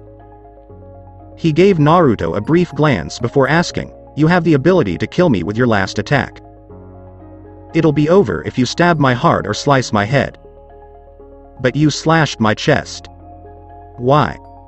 His tone is low, but Naruto can hear it. "Didn't I say we were only going to battle until we were near death?" said Naruto, putting back his emperor hat after hearing that. Naruto inquired earnestly before his face became solemn. "The moment I speak, I'm Emperor Lancer. My words will be firm, and I will not retract them." With steel in his voice, he said. Lancer's eyes widened for a moment before he chuckled slowly and then burst out laughing. "Damn you, blonde. I'm a big fan of guys like you. If you were a woman, I would fall in love with you," exclaimed Lancer. He chuckled lightly before grabbing his spear and using it to help him stand. "That's all right, Your Majesty. This battle is yours. I accept defeat." He bows to Naruto, indicating how much he admires him. He then takes a firm stand once more. "However, the next time I'll show you the true power of Chilane." With a bloodthirsty grin, he declared. Naruto simply grunted in response before turning around, his coat flapping in the breeze. "I will wait, Chilane." He nodded to Monaka. "Let's go, Monaka-chan, we're done here." As he stated. "Of course," says one. Monaka returned Lancer's nod and said, "See you next time, Lancer-san." Before following Naruto, she said politely. Lancer called Naruto as he was about to leave with Monaka. "Wait. Greetings, Your Majesty." Naruto paused on his way and asked him over his shoulder, "Sorry for being so bold, but could you tell me your name?" Lancer inquired politely. Savor is a king in Lancer's eyes. A perfect one in his opinion. This king who does not simply sit on his throne and watch his warriors fight. But Savor is a king who fights alongside his soldiers, a king who leads his army on the battlefield. A king who ascended to the throne through hard work and friendship with all of his subordinates. That's why he's so polite and respectful to him. This man is a warrior, but he is also the king. Lancer will be greatly honored if he serves under the Savor Kingdom. That's why he's curious about Savor. Only silence can be heard by Naruto. His expression is solemn, and Lancer notices no trace of the prankster and joker who duped him a few days ago. His face is elegant and royal, as befitting a true king. "I'm afraid I won't be able to do that, Chilane. I won't mind giving you my name, but your master is something else," Naruto said. Lancer gritted his teeth inwardly as he realized what Naruto meant. hearing people like Kirei. Who knows what that priest is capable of? But I'll give you a riddle. When you solve it, you'll be able to figure out who I am.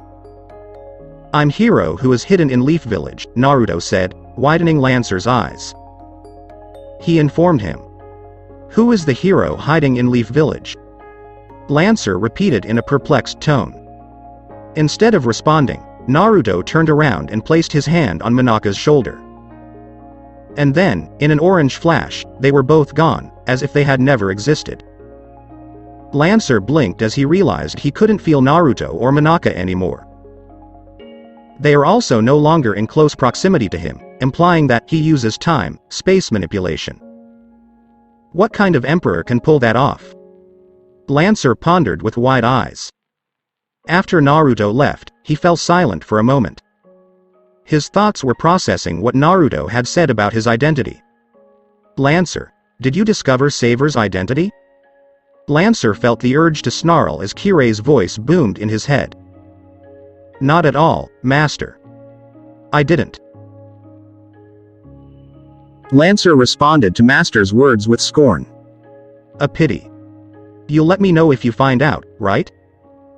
Kirei's voice was emotionless, but he seemed amused, and it was clear he did it to annoy Lancer. Maybe. Yes, if you ask me, I will tell you. Lancer replied with a smug grin, knowing that his master did not often speak with him. All right then. I'll inquire about Saver's identity later. Rest for the time being until you're back in peak condition. Kirei responded in an emotionless tone before the call was cut off. Lancer looks down at his chest after hearing that. There was no blood left, but he was certain that Saver had sliced his lung and slashed his flesh. He blanched in pain before entering astral form to regenerate faster. Perhaps I can think about Saver's identity while I rest. That was a good plan now. Let's see which hero has a nickname for someone who lives in Leaf Village. Lancer reflected as he closed his eyes and began searching from the throne of heroes. Meanwhile, Naruto is at Ryudo Castle when the original fighting Lancer appears. Naruto looks at Shuru, who is walking towards Ryudo Temple. His brain was still working as he tried to decide whether or not to assist Shuru. If he assists Shuru, he will troll Caster and annoy her even more. And seeing his annoyed expression when they meet will be so much fun. Caster will clearly target him more than before. Naruto is aware that the woman is secretly gathering mana in order to act and fight to the fullest, and he is certain that she will target him immediately after that. What's the point of having fun if there's no danger? Naruto thought with a shrug and an irritating grin. Naruto jumped from his position and materialized in front of the Ryudo Temple entrance, dozens of meters away from Shuru's position, who was walking to the entrance. He grinned as he dashed towards Shuru. Booooooy.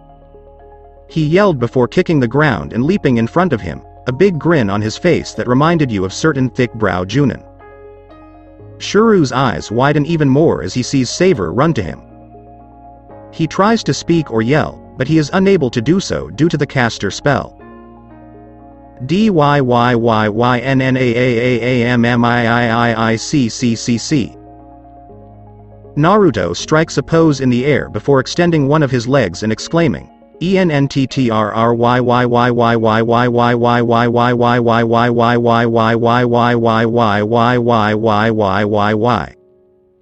Hit. Crunch.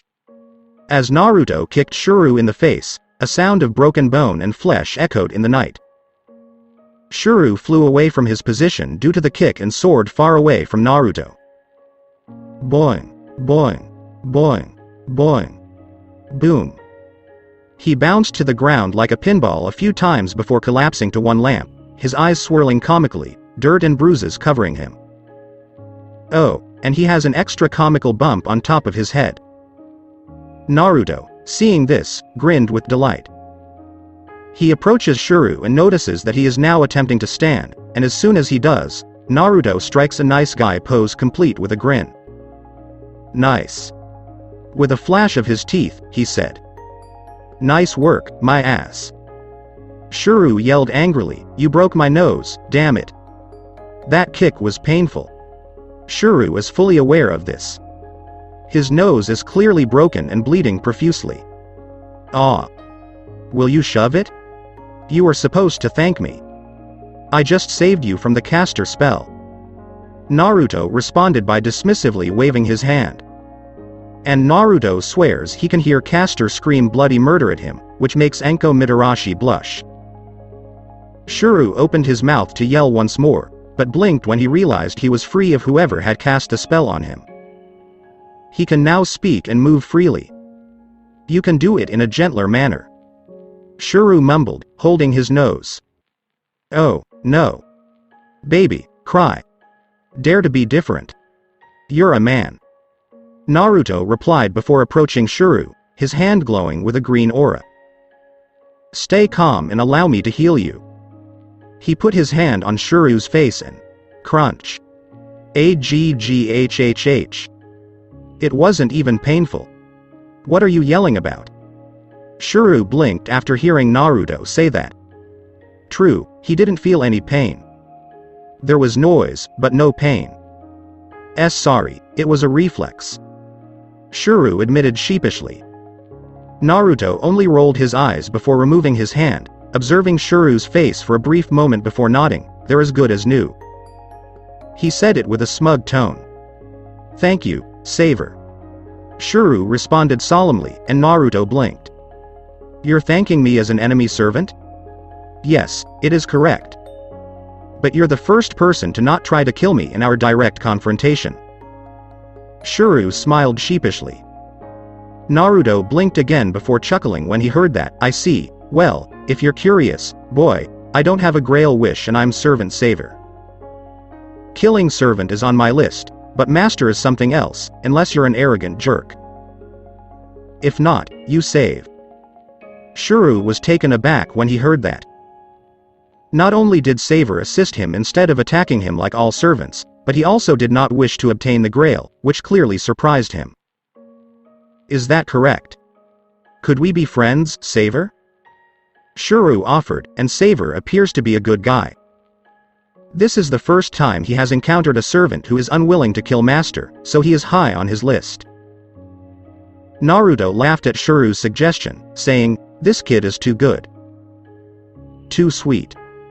He almost looks like Naruto. My master, on the other hand, does not agree with that kid. My master, you see, is someone who must see something interesting. Otherwise, there will be a problem. We'll fight eventually, kid, and it won't be good if we become friends. I, for one, won't mind because I've had to kill a friend in the past, but you're a different story." Naruto responded with a sour tone. "What? You murder your own friend? Why?" Shuru demanded, and he couldn't help but be surprised. "Because he has raised a rebel army in my kingdom. I don't have a choice but to execute him." Naruto exclaimed, "If I did not execute him, thousands of innocent people would perish. I might save one of my friends over 100 people if I can, but saving one friend over hundreds of my friends is a different story. I will not sacrifice hundreds of my comrades for the sake of one friend. If we are friends, it will only make you harder when we fight, and I don't want you to hesitate to finish me if you can, and it will cost you dearly," he said bitterly before staring at Shuru with an elderly look. Shuru was stunned when he heard that. This is the first time he has heard a story like that. He was angry when Saver killed his own friend, but after hearing his explanation, he can't help but reluctantly agree. It's not just about him, but also about the people around him. If Saver decides to back down, the people around him will suffer. But he murders his own friend. A part of his mind screamed. In order to save his other friends. Another part of his mind shot back. Did my imagination and dreams deceive me so much?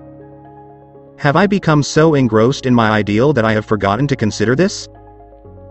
What if Shinji is the one creating the barrier at school? Shuru realized something. If what he believes is correct, the majority of the students in the school will perish. Fuji-ne, Sakura, and Mitsuzuri.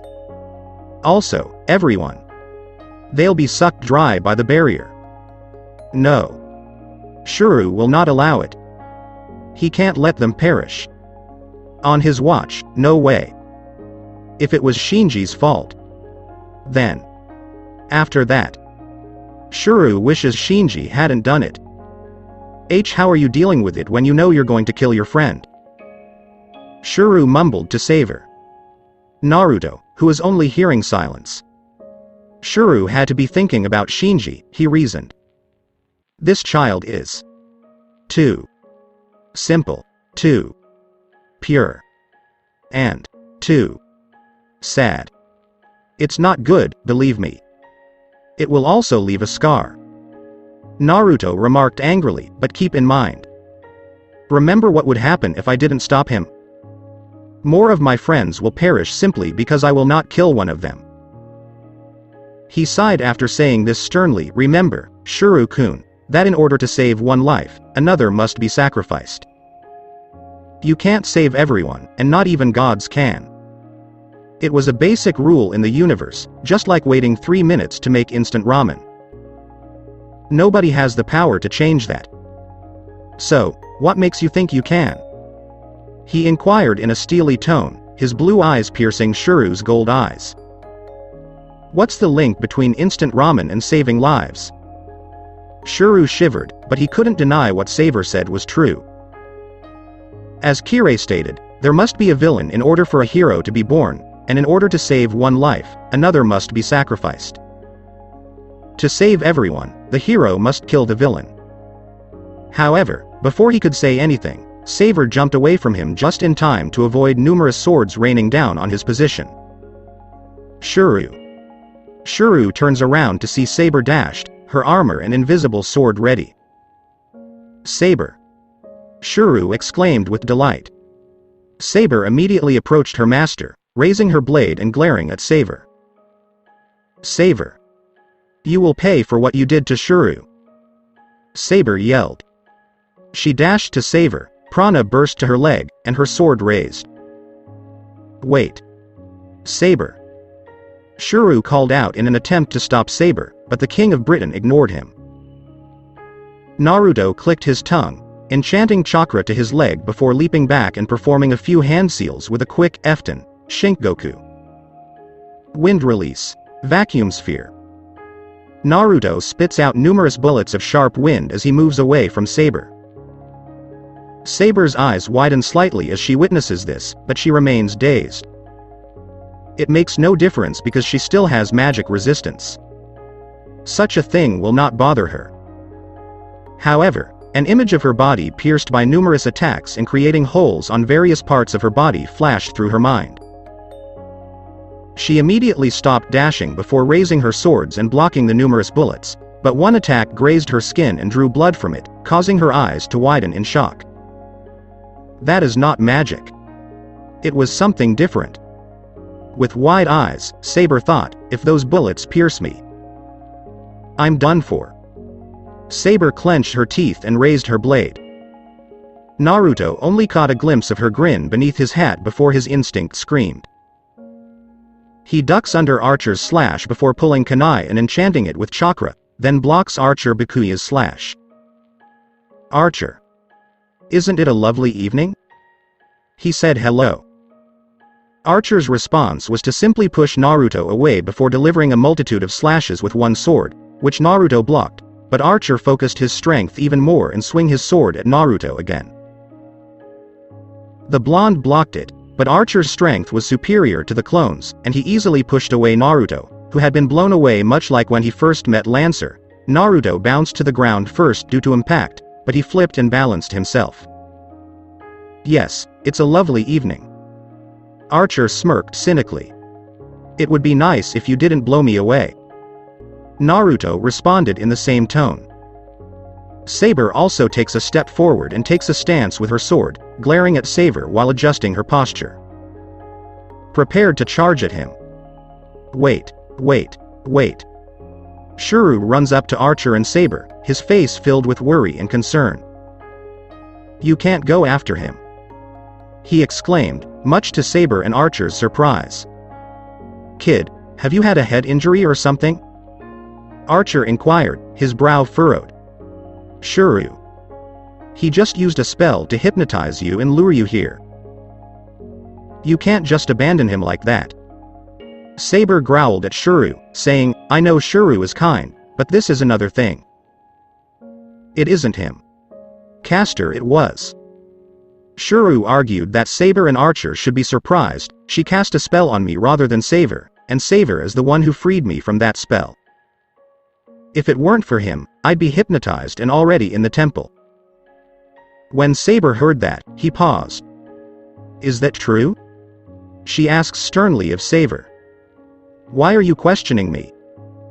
You just wanted to slice me and now you're asking why I saved your master? Aren't you supposed to take advantage of your current situation?" Naruto inquired, and Saber's right eye twitched. "He's correct. Rather than questioning him, we should attack him first and then question him later. Even if he saves your master, he is still an enemy servant." Archer added with a knowing look, causing Saber to glare at her, clearly saying shut up. "If you did save Shuru, I must express my gratitude. Though I have no idea why you saved my master, I must express my gratitude." Saber replied sternly. "Ma. There's no need to be stiff like that when you're doing something interesting," Naruto said, waving his hand. "Anyway, it's getting late. I recommend you go to bed now because the boy over there has school tomorrow." "He is correct. Saber, we can let him go for the time being. He's not a bad guy after all. We can fight him again, thinking of it as a thank you." Shuru made an offer to Saber. He didn't want to fight the man who had just saved his life. If they were to fight, it would be later. Saber, upon hearing this, slowly turns to Archer, as if demanding some advice. Archer noticed her expression and only shrugged in response, as if to say, "It's your decision." Saber finally sighed and nodded reluctantly, "Very good. I think I can handle it. We'll call it a night with you, Saber." According to Saber, Naruto only snorted in response. He can actually flee from them without much difficulty if he so desires, but let them have their fun, okay? "I'm so grateful," Naruto remarked sarcastically, causing Saber to look at him. Saber then narrowed his eyes and turned to the temple, saying, "Now that we're here, why don't we check on this temple?" "Eh? If I were you, I would not do that." Naruto proposed. Castor, unlike the other servant classes, is a defensive nightmare. Attacking her in her own territory may be considered suicide. You will need a plan at the very least to deal with her. Naruto responded. "And how did you find out about Saber? And why were you here in the first place?" Archer inquired, skeptically. "Well, I already looked into this location a few days ago. And as for why I'm here, I'm just patrolling this area. We're at war, so such things are normal. But if you want to come to Castor, you're welcome." Naruto shrugged in response to Archer. He then fixed his gaze on Archer's eyes, and Archer instinctively held his breath. The blue eyes that meet his gray orb as if they were the eyes of a king judging someone. Archer can tell Saber isn't your average servant just by looking at him. He is not only powerful and skilled, but he is also a king. The same as Saber. This man. He reminds me of Gilgamesh. Who exactly is he? Archer watched Saber with trepidation. Saber, who can't help but feel pity for Archer. Shuru Emiya, the kind boy who was always helping people at school, had turned to this person. Nothing is in his eyes. It was hollow. And pain-filled. Betrayal pain. And hollowness pain. It was someone's pain that forced them to see how his ideal and dream were thrown back in their face. The person who was betrayed by their own ideal. To see one young man grow into someone like this. Naruto let out an outward sigh before turning away from Archer, who narrowed his eyes at Naruto after seeing him do that. Anyway, I won't stop you from checking on Castor Temple, but you should know that attacking Omega's stronghold is a bad idea. Particularly the one summoned as servant. He pointed before pulling something from his robe, a tri-pronged kunai, which he tossed to Shuru. Eh? Shuru caught the kunai before blinking and seeing Naruto with a puzzled expression, while Saber and Archer at his side also give the Emperor a look. That was a unique tool I created. If your life is in danger, channel prana and throw it to the ground. Naruto stated, consider it a bonus. But keep in mind that you can only use it once and that it will only work once. He elaborated. Of course, it was a lie, but with Rin on his side, Naruto was confident that if he told him it could be used a few times, the Tosaka heiress would take advantage of it. Eh? Is that correct? Thank you, Saber. Shuru stated sincerely while smiling. Saber's eyes narrowed as she listened. She can't detect anything from Saber's weapon. It's not a noble phantasm, just a simple kunai. Wait, Shuru, it could be a trap. Saber cautioned, glaring at Saber. That is not the case. And don't bother asking me what it is. It's a surprise, and I'll only give you one. Please excuse me as I leave. Archer-kun, Shuru-kun, and Saber-chan, Yane. Before jumping away and entering astral form, Naruto activated his presence concealment. Wait. Saber. You. Saber growled as she prepared to pursue Saber, but her eyes widened when she couldn't detect him any longer. What? How did he do that? He teleported away, didn't he? Ridiculous. That hazy blur clearly shows him transitioning into astral form. But how come I can't feel him anymore? Archer, who witnesses this, has a similar thought. When he enters astral form, Saber's presence vanishes, which means he possesses presence concealment. Archer murmured, his eyes wide. What the hell happened? Not only is Saber a hellfighter who can compete with Berserker, but he also has the trait of an assassin. What happens next? He has true magic and can ride? Oh, if you only knew, Archer. What is presence concealment? Shuru inquired, perplexed. The assassin class possessed this ability. It is the ability to conceal one's presence as a servant. But how does Saber have it? Saber clarified. She murmured, clearly perplexed and shocked. Based on Saber, who can't be detected, she assumes it was at least a rank. The user won't be able to be detected as long as he doesn't intend to attack, but he can be noticed if he plans to attack. Clearly, Saber is the most dangerous one in here. He has strength comparable to Berserker, but he also has presence concealment. It's almost like a supercharged assassin. Could he have trained as an assassin when he was alive? But what sort of assassin becomes emperor? Saber was perplexed and frustrated. Saber? As her master called her, she broke free from her mind. She gave Shuru her usual calm expression. Are you all right? Shuru inquired. Shuru, I'm fine. Anyway, while we're here, we should attack this temple. Saber suggested as she looked towards Ryudo Temple. But, as Saber stated, it could be a trap. It is dangerous to attack Omegas in their own stronghold without a proper plan. Shuru objected. Nothing is certain in battle. Saber retorted, traps will always exist, so I believe it is best to leave now. We're already here, so why don't we attack? Well, this one is a dead giveaway. Archer observed cynically. For once, I agree with the youngster. Even if he is a fool, rushing things will not be good, so we should retreat for the time being. He pointed, ignoring Shuru's stare. Saber, who scowled when he heard that, was not pleased with the situation. However, when she turned around and saw Shuru's concern in her eyes, she reluctantly nodded. That's fine if you two think like that. For the time being, we will withdraw. Saber sighed before turning to Shuru and looking at the kunai. How are you going to use it? Well, I'll use it if something urgent happens. Saber seems like a nice guy. Shuru replied, gripping the weapon that Saber had given him. Saber, you're hearing nothing but silence. As of now, Saber has not done anything to them. He is a neutral party, and she can tell Saber has his honor. He does not appear to be the type of guy who will easily break his word. Archer narrowed his eyes at the weapon, which was nothing more than steel. No, he can tell the steel in that kunai is of high quality.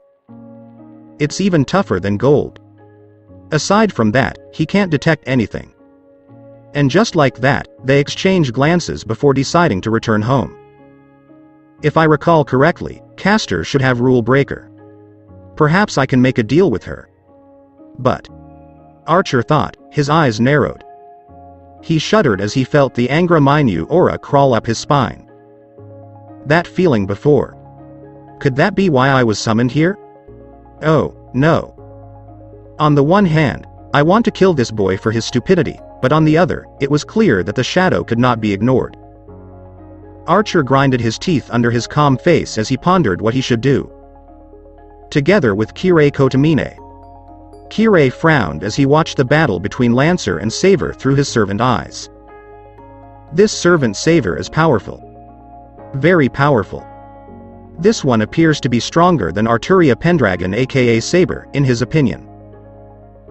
No, not the current Saber, whose status was reduced because Shuru Emiya was not a proper magus, but the Saber who fought in the Fourth Holy Grail War. Saber is noted to be the strongest servant during that war, aside from Gilgamesh, and this Saber is clearly stronger than her. As Kirei mentioned, Saber Master appears to be less active in Saber battles. It appeared as if she was only acting as a sidekick and watching the battle. She did not appear to be capable of becoming a threat. Kirei, on the other hand, is a priest and a skilled assassin. Appearances can be deceptive. But it's Saber's eyes that have Kirei worried. While he hasn't met Saber directly and thus can't tell what kind of person he is, the look Saber gives Lancer when the spearman asks him about his identity is one that Kirei recognizes. It was the eyes Gilgamesh used to give when judging someone. In the case of Saber, the eyes of King, Lord, Emperor. This Saber class should not be underestimated. He must be a strong man to take Guy Bolg's head on like that. It takes a lot of instinct and luck. Kirei concluded that Saber clearly has those two personal skills, as well as Prana Burst, which he shares with Saber. And there's something else. Kirei, like Lancer, noticed that Saber's eyes were flashed crimson with a slit for a brief moment. Moreover, unlike Gilgamesh red eyes, Saber red eyes are more feral and beast-like. Not only does this servant have assassin abilities, but he also has warrior abilities, and if he is true, Saber may also have mad enhancement based on the red eyes. This servant also has the speed of a Lancer, the strength of a Saber, the presence concealment, clone ability, and stealth of an assassin, and the ability to throw projectiles like an archer. It was decided that Saber is an opponent who should not be underestimated. Kirei can tell that his master will not act much, and she will leave the full battle to Saber. What's the matter, Kirei? Kirei turned to see Gilgamesh emerge from the shadows. Gilgamesh had not left the church in a few days because he was playing a game in his place. If Kirei recalls correctly, Final Fantasy VII. There's nothing to worry about. It's just Saber. Kirei stated. Oh? That extra mongrel who lied about his assassin status. What about him? Said Gilgamesh. He is very talented. His speed rivaled Lancer's and his strength exceeded Saber's. And his skill clearly outperforms them. Kirei responded almost robotically. Who? Gilgamesh's pupils constricted. Anyone with more strength and skill than his Saber is something else, though if it's a berserker, he won't mind. That class is nothing but craziness. Is this mongrel really that talented? Maybe there's something for this Saber class. He pondered. And my king. There are times when I see him through Lancer eyes and I can tell his eyes are similar to yours. Kirei kept making Gilgamesh blink. What exactly do you mean, Kirei? Are you implying that my eyes are on the same level as that mongrel's? Gilgamesh inquired coldly, clearly offended. No, king. What I mean is that when Saver judges someone, he looks exactly like you. I don't think his title as emperor is a coincidence. Kirei explained that his face has remained unchanged since the beginning, and he is not bothered by Gilgamesh's silence threat. That has Gilgamesh's attention. If it were someone else, he would sneer and punish the man for daring to sully his name with such offensive words, but Kirei is different. He knew Kirei wouldn't lie, and while Kirei is an empty man with no feelings, he knew his place and who he was looking to. Lancer appears to hold him in high regard as well. He even addressed him as Your Majesty, out of respect.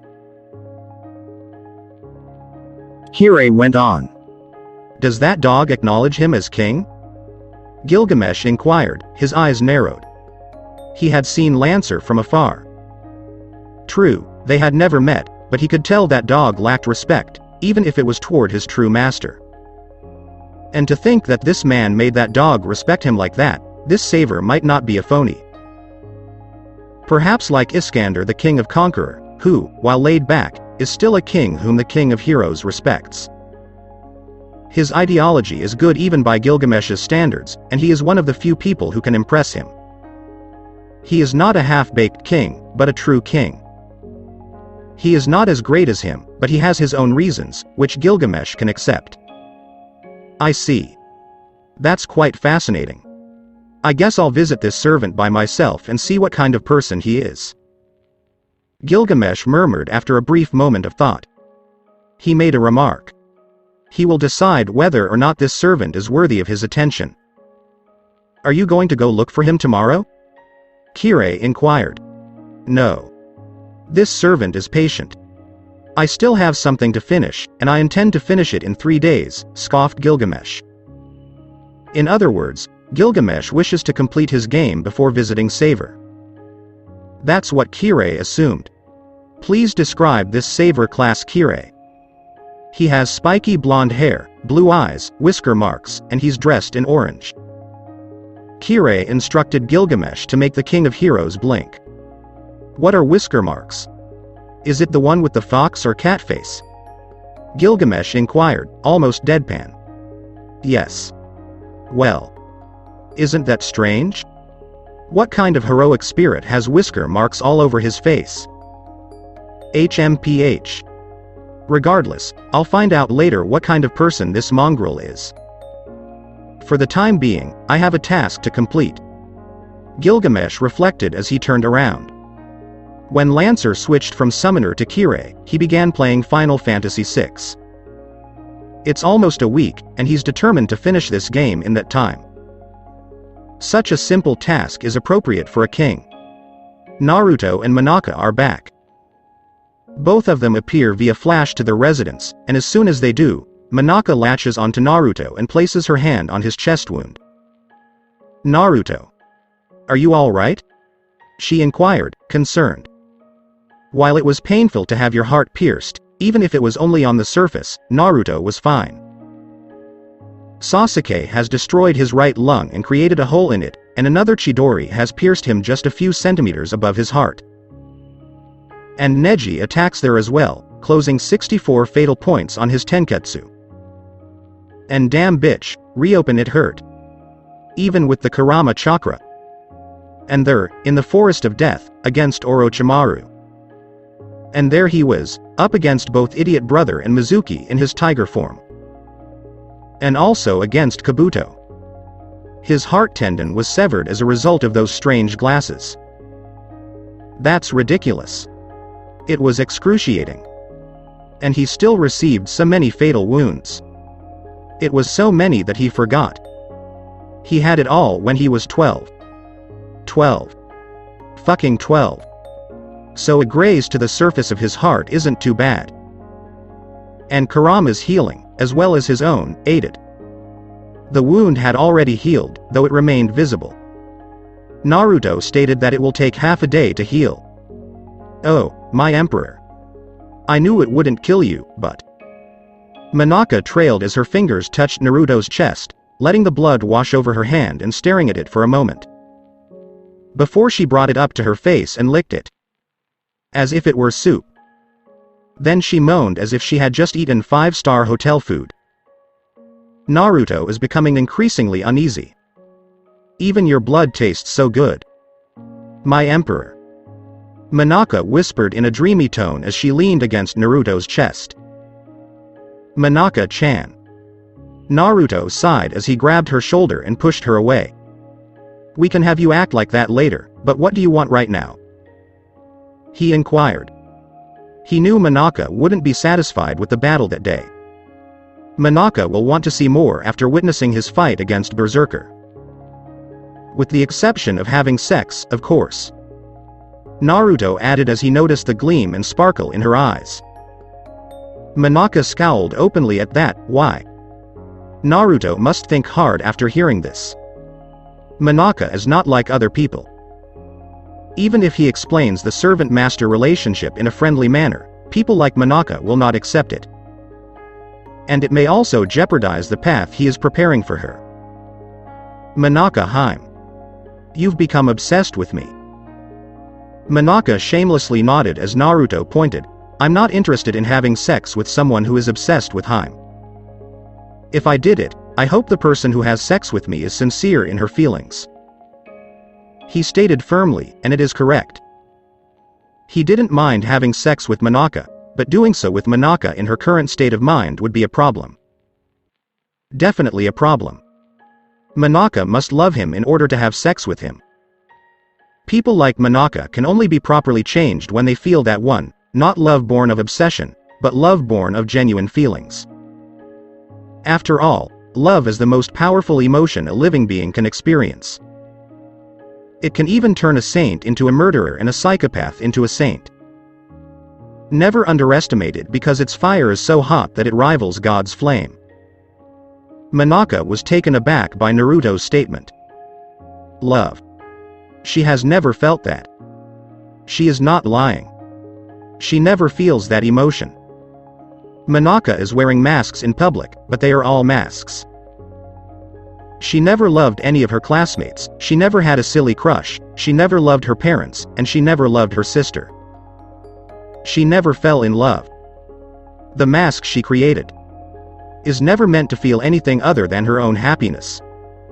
It's because no one will accept her if everyone sees her true nature. Except for another like her, or another who is twisted in their own way. Ordinary people will not accept her. That was the reality. But in this case, Naruto. Naruto is an outlier in her life. He is a normal person. He has a moral sense, a code of honor, and, like the majority of people, he can show kindness without putting on a mask. However, he accepts her. Even when they first met, he didn't seem bothered by her. He is not repulsed by her. He, ordinary man. Well, he's not exactly normal, but at least he's okay with the world, accepting her. He wishes to guide her. To save her. To straighten out her path. Love? Monaka reflected with bitterness. Is she a fan of Naruto? A part of her mind warned her not to. A normal psycho will declare her love for him, but her moral will tell her that she does not. She was simply obsessed with him. It's not about love. Naruto can see the conflict in Monaka's mind even though she is still smiling like an angel, but the light in her eyes has dimmed. He slowly let go of her shoulder before looking her in the eyes with a softer gaze. While it is true that I will not mind having sex with you, I will mind it for you. Sacred Monaka Haim is woman virginity. I don't want you to throw it away as if it were garbage. Even for someone like you, it remains sacred. You must do it to the person you adore. Naruto said softly. Though he grimaced inwardly at the way he spoke, he was never good at explaining something like this topic. If only Jiraiya or Kakashi were here. It's a little strange seeing as he's a man but talking like this to a woman. Monaka, who heard it, blinked once. She appears to be thinking about what Naruto said before a slow giggle escapes her mouth. You know, I found it strange for you to be talking about women like that. Naruto's face flushed with embarrassment as she pointed. Yes, saying something like that makes me feel awkward. But the point is, you can't put your first time ahead of obsession. Naruto remarked awkwardly as he gave Monaka a sheepish grin. Monaka responded with another giggle as she stared at Naruto before her gaze fell to his chest and she exclaimed, "Oh my, it already healed." She murmured as she raised her hand to wipe the blood away. "I'm healing quickly, Monaka-chan." Naruto chuckled as he considered his situation. He now knew all of the servants and their master. While watching the Ryudo temple through his clone, he comes across a man who exudes mana. Its signature is almost identical to the boundary field that encircled Ryudo temple, and only one person is capable of creating that field. Caster. However, much to Naruto's surprise, that man is not Magus. He can't detect any mana or prana from him other than his eyes. And his walking posture. That man is a murderer. One with extensive training. He reminds me of someone from Root. A man who has been trained to be a killer since he was a child. To think that person is a teacher and lives in this city. Not surprising given the presence of Yakuza in this town. Naruto has no idea if that man is also a Magus. He'll be tough. Very tough. Fortunately, he did not. Right. Now, except for Lancer, I know every master in this war. Matu commands the rider, Shuru commands the saber, Tasaka commands the archer, Tsuchiro Kazuki commands the assassin and caster, and Ilyasvil von Einsborn commands the berserker. Naruto reflected on the information he had gathered thus far. Kage Bunshin 50. Each of them does not become a clone, but rather something akin to servant. True, their endurance is only E, but if they enter Sage mode, it will increase to C and they will be able to hold their ground quite well. Their power will become B, and their agility will also become A. That thought made him smile inwardly. He is without a doubt the strongest servant now and can defeat anyone. That comes as no surprise given his broken character. Of course, Naruto is aware of this. He is the emperor of his world, the ninja who is fighting someone who can easily create an entire new world. True, he's not as strong as he was in his prime, but he's still strong enough to go toe-to-toe with Uchiha Madara and Rinnegan. And that damned blasted Uchiha is fricking strong, summoning planetoids down like it's child's play. Though I won't use Kage Bunshin to fight the enemy because they outnumber me. What's the point of fighting if I always win? No, there will be no fun. True, my goal is to destroy the Grail, but at least I can have some fun, eh? After all, I've been dead for hundreds of years. Before turning to Monaka, Naruto thought contentedly. What do you want to do now? I'm not sure. It was a very interesting day today, and the battle against Lancer was quite good. Monaka responded with a hum, surprise me. She insisted. Naruto only hummed back, his face turned thoughtful. I actually want to hide this until there are only a few servants left, but... Well, I guess I can use this event for opening. Naruto declared. Huh? Monaka inquired, puzzled. For the time being, let us retire. Eh? What about the unexpected? I'll let you know tomorrow. But. Hami-chan. You can't use those eyes on me. It is deceiving my emperor. Hami-chan. Fine. I'll put it off until tomorrow. Yosh. Emiya Residence, midnight 2:15 a.m. Saber's eyes flutter open from her sleep. She quickly rose to her feet and prepared her armor. When she was sleeping, she felt something cross the boundary field on Emiya Residence. It entered without permission and caused the boundary field to alert them. She exits her room and notices Shuru has also exited his room. He is still wearing his sleeping outfit and his face appears to be tired. Saber. Something is entering boundary field. Exclaimed Shuru. Shuru, please stay here. Let me and Archer handle this. Saber said as she dashed away, her invisible sword ready. Wait. I'll accompany you. Saber didn't bother responding because she knew her master was obstinate. When she and Shuru arrive, Archer is already waiting for them in the living room. Archer.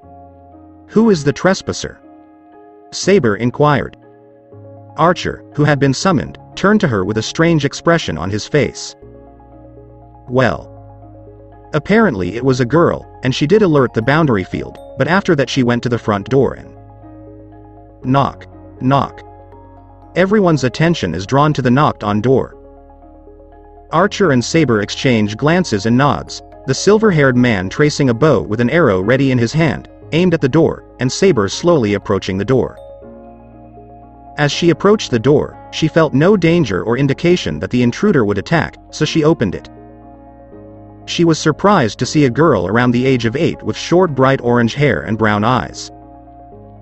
She is dressed formally in a green kimono with a white flower design and a red obi. When she saw Saber, she smiled and bowed to him. My name is Masaki, and I'd like to introduce myself to Saber-sama. I'm here on Saber's behalf. Sama's. Saber blinked once, twice when he heard that. She narrows her eyes as she looks at the little girl, who is undoubtedly servant. She knows she isn't human, but why is there another servant? Is it Saber's ability? Meanwhile, Shuru, who sees no harm in approaching the girl, decides to approach them. Ah? Saber? Do you know Saber, Masaki-san? Shuru, surprised by this, inquired. Yes, I'm Saber-sama, and you can say something like. Masaki exclaimed, politely smiling. Don't worry, Saber-sama and Archer-sama.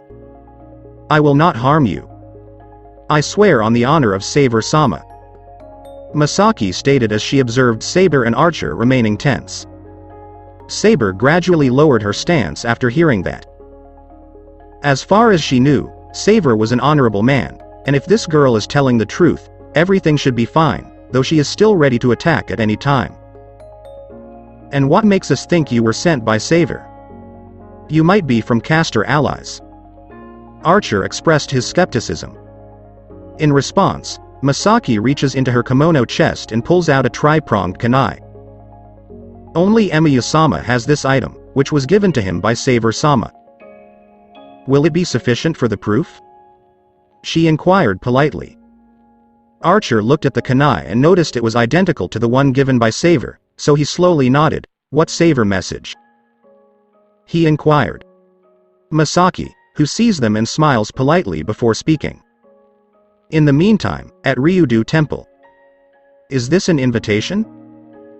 Caster asked, surprised, under her hood, as she looked at the red-haired girl, around the age of 8, wearing a violet kimono adorned with a red rose in front of her. She was actually resting in her room when Assassin called and said that someone wanted to speak with both of them. An invitation, yes. Saber-sama would like to invite you two to a feast that he will prepare. The girl responded with a nod. Oh? And why should we bother coming? It could be part of your master plan to ambush us in there. Caster laughed. She despises Saber because he not only messed with her, but he also dared to thwart her plan today. He's the reason she can't have Saber. She swears she'll tear him apart the moment they fight. Make him her personal slave by slapping him with Rule Breaker. Hearing that, the little girl's smile faded and was replaced by a solemn expression. Don't sully Saber honor-sama's or Caster words. Sama's, if there is one thing that Saber-sama always maintains, it is that he never retracts his words. Sternly stated the girl. Caster, who heard the little girl snort loudly, did not feel threatened. When the assassin notices the situation, he rushes forward to ease the tension and speak. Please accept my apologies for her rude behavior, Oju-san. But could you tell us why Saber-san wants to invite us to his feast? Assassin asked softly. Sasaki-sama accepted the apology. Oh, you weren't the only one who invited. Back again, the girl said with a smile. Caster and Assassin's eyes narrowed at that. Matu residence is nearby. Do you invite the entire servants? Ryder asked, surprised, as she looked down at the dark blue-haired little girl with golden eyes dressed in a blue kimono with yellow flowers. Yes. Saver-sama extends an invitation to all participants in the Fifth Holy Grail War. Not only the servants, but also the master, are welcome to attend. This feast serves as a prelude to the Holy Grail War. As an extra servant in this Holy Grail War, Saver-sama wishes to hold a party for the 7 main class, despite the fact that everyone in the class already knew each other. The girl responded with a smile. Ryder furrowed her brow under her eye mask as she heard this. She was aware that Naruto was not an assassin and was aware of the extra class. And it appears that her prediction was correct. This Saver class servant is certainly intriguing. And dangerous. You can bet there will be a fight between them. After all, you put 14 people who want to kill each other in the same room. Ryder indicated. The girl's smile only widened slightly in response. Saver-sama declares that there will be no battles inside. It was a feast with a purpose to start this war and pure enjoyment before the war began. Though Saver-sama is only saying that this is more like a battle royale than a war. The young lady remarked. And what makes you think that order will be followed by everyone? Ryder inquired. If it were possible, the girl's smile would be even wider. In the Einsburn forest. Believe me, Einsburn-sama. You won't like it if you believe you're invincible because Berserker-sama has 10 lives. What Saver-sama does in battle with Berserker-sama is only a fraction of his true power. With a sweet smile, the girl with pale white hair, tanned skin, and golden eyes said. Hearing that, Ilyasville looked down at the girl from Berserker's shoulder, a thoughtful expression on her face. She was actually surprised to see a young girl enter her forest and express her desire to speak with her. What's more, this girl is acquainted with Saver. Not only is Saver strong and capable of competing with her Berserker, but he is also unique. She was about to scoff at the girl's remark, but after witnessing the battle between Saver and Berserker, she must admit that Saver is very strong. I doubt any servant or master will abide by that rule. Ilya chuckled. That is correct, which is why you are free to come or not. Saver-sama will still wait for the guest for an hour at most, but once you arrive, you will not attack another guest. You can insult or badmouth them, but there will be a limit and no fight. If you accept that invitation, it is the same as if King invited you to dinner. Will you spat at the dinner where King held his dinner? The young lady indicated, and any servants or masters who fight in that location will be executed immediately by Saver-sama.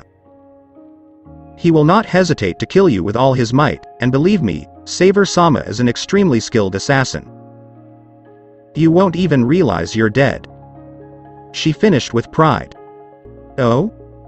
Isn't Emperor Saver supposed to be? What kind of emperor would engage in such a brawl? Ilya inquired. An emperor can clean any mongrels who have failed to respect the emperor in any way he sees fit. After all, who cares if mongrels die, even if they die in a heinous manner? The little girl stated sternly as she stared at Ilya, who sat above Berserker's shoulder and did not flinch in the face of the mad giant's glare. Aside from that, aren't you a princess, Ilya-sama? Surely you have manners, because when you are invited and accepted, you are aware that you are a guest in my emperor's presence. The young lady remarked. Hearing this, Ilya huffed her cheeks before glaring at the little girl. Of course I'm aware of it. You didn't even have to remind me. HMPH. I'll decide whether to come or not later. I can't give you a straight answer because I need to think first. Will it be okay? Ilya-sama, of course. Berserker-sama can also come if you want, but it isn't necessary because Saver-sama will protect you the moment you arrive. The girl responded softly. I'll think about it later. What about the dress code? It's free, you can dress up or go naked if you want. Missing Ilya's slight blush, the girl responded with a bright smile and closed eyes. If you don't believe in Saver-sama, you can wear your combat outfit as well. The girl completed. Return to Emiya house. Here is where Saber-sama is waiting for you. Please arrive at 9 p.m., Masaki said as she handed Saber some paper, which she accepted. Would you like to hold a feast at Fuyuki Bridge? Saber asked in disbelief, and Archer and Shuru were both surprised to hear that. Oh, no. That will not be the location of our feast. Saber-sama noted that the bridge structure and design are acceptable for the entrance because it is the best road he can find in this city. Masaki elaborated. Another familiar will be waiting for you when you reach the bridge. They will transport you to a real location. I see. Saber nodded, accepting the reason. So, I'll leave it at that. Sorry for disturbing your sleep. Thank you for your time, Emiya-sama, Saber-sama, and Archer-sama. Masaki excused herself with a polite bow. Wait a minute, Masaki. You are welcome to come in and have some tea first. Shuru politely offered. I'm sorry, Emiya-sama, but I can't. I have a duty to fulfill and must depart, but I appreciate the offer. Masaki politely declined. Well, if you insist. Call me Shuru anyway. Shuru stated that he is tired of being addressed in this manner and that he has had enough of Saber. If Emiya-sama says so. Masaki laughed slightly before giving another polite bow and exiting. Shuru, who had seen Masaki leave before closing the door, sighed slightly. What a polite little girl. So. You're going to this feast? He murmured. He inquired of Saber. It's up to you, Shuru. While this is obvious, I believe Saber will not pull a dirty trick on you. As far as I can tell from our interactions with him over the last few days, he is an honorable man, and his emperor title is not a lie. Saber responded while staring at Shuru. She recalls a similar encounter during the previous war. She discussed the Grail with her fellow king at the time, and it didn't end well for her. For the first time, Archer remained silent and did not respond with skepticism. After their eyes met, he knew what kind of man Saber was. Saber is a murderer. But he is not your average killer. He is king, just like Saber, but he can become harsher if the situation demands it and will not be lenient. For example, if Lancelot kills a few knights of the Round Table to save Guinevere, Saber may not execute him even after that, but if it is Saber, he will execute him. So he knew Saber had his honor and pride, even if Archer was certain he could abandon it if more important things demanded it. So. I'd like to come. Saber appears to be a nice and good guy. But first, we must consult with Tasaka. Shuru's reaction to Saber's words. That's all right. Saber came to a halt and looked at the clock, noting that it was 2:30 p.m. Shuru, there is still time for you to sleep. You'll need it tomorrow because you have school. She gave the order. Hi. That's it for today. If you enjoyed this video, give it a big thumbs up and subscribe to my channel for more awesome stories like this. Thank you. See you all in my next video.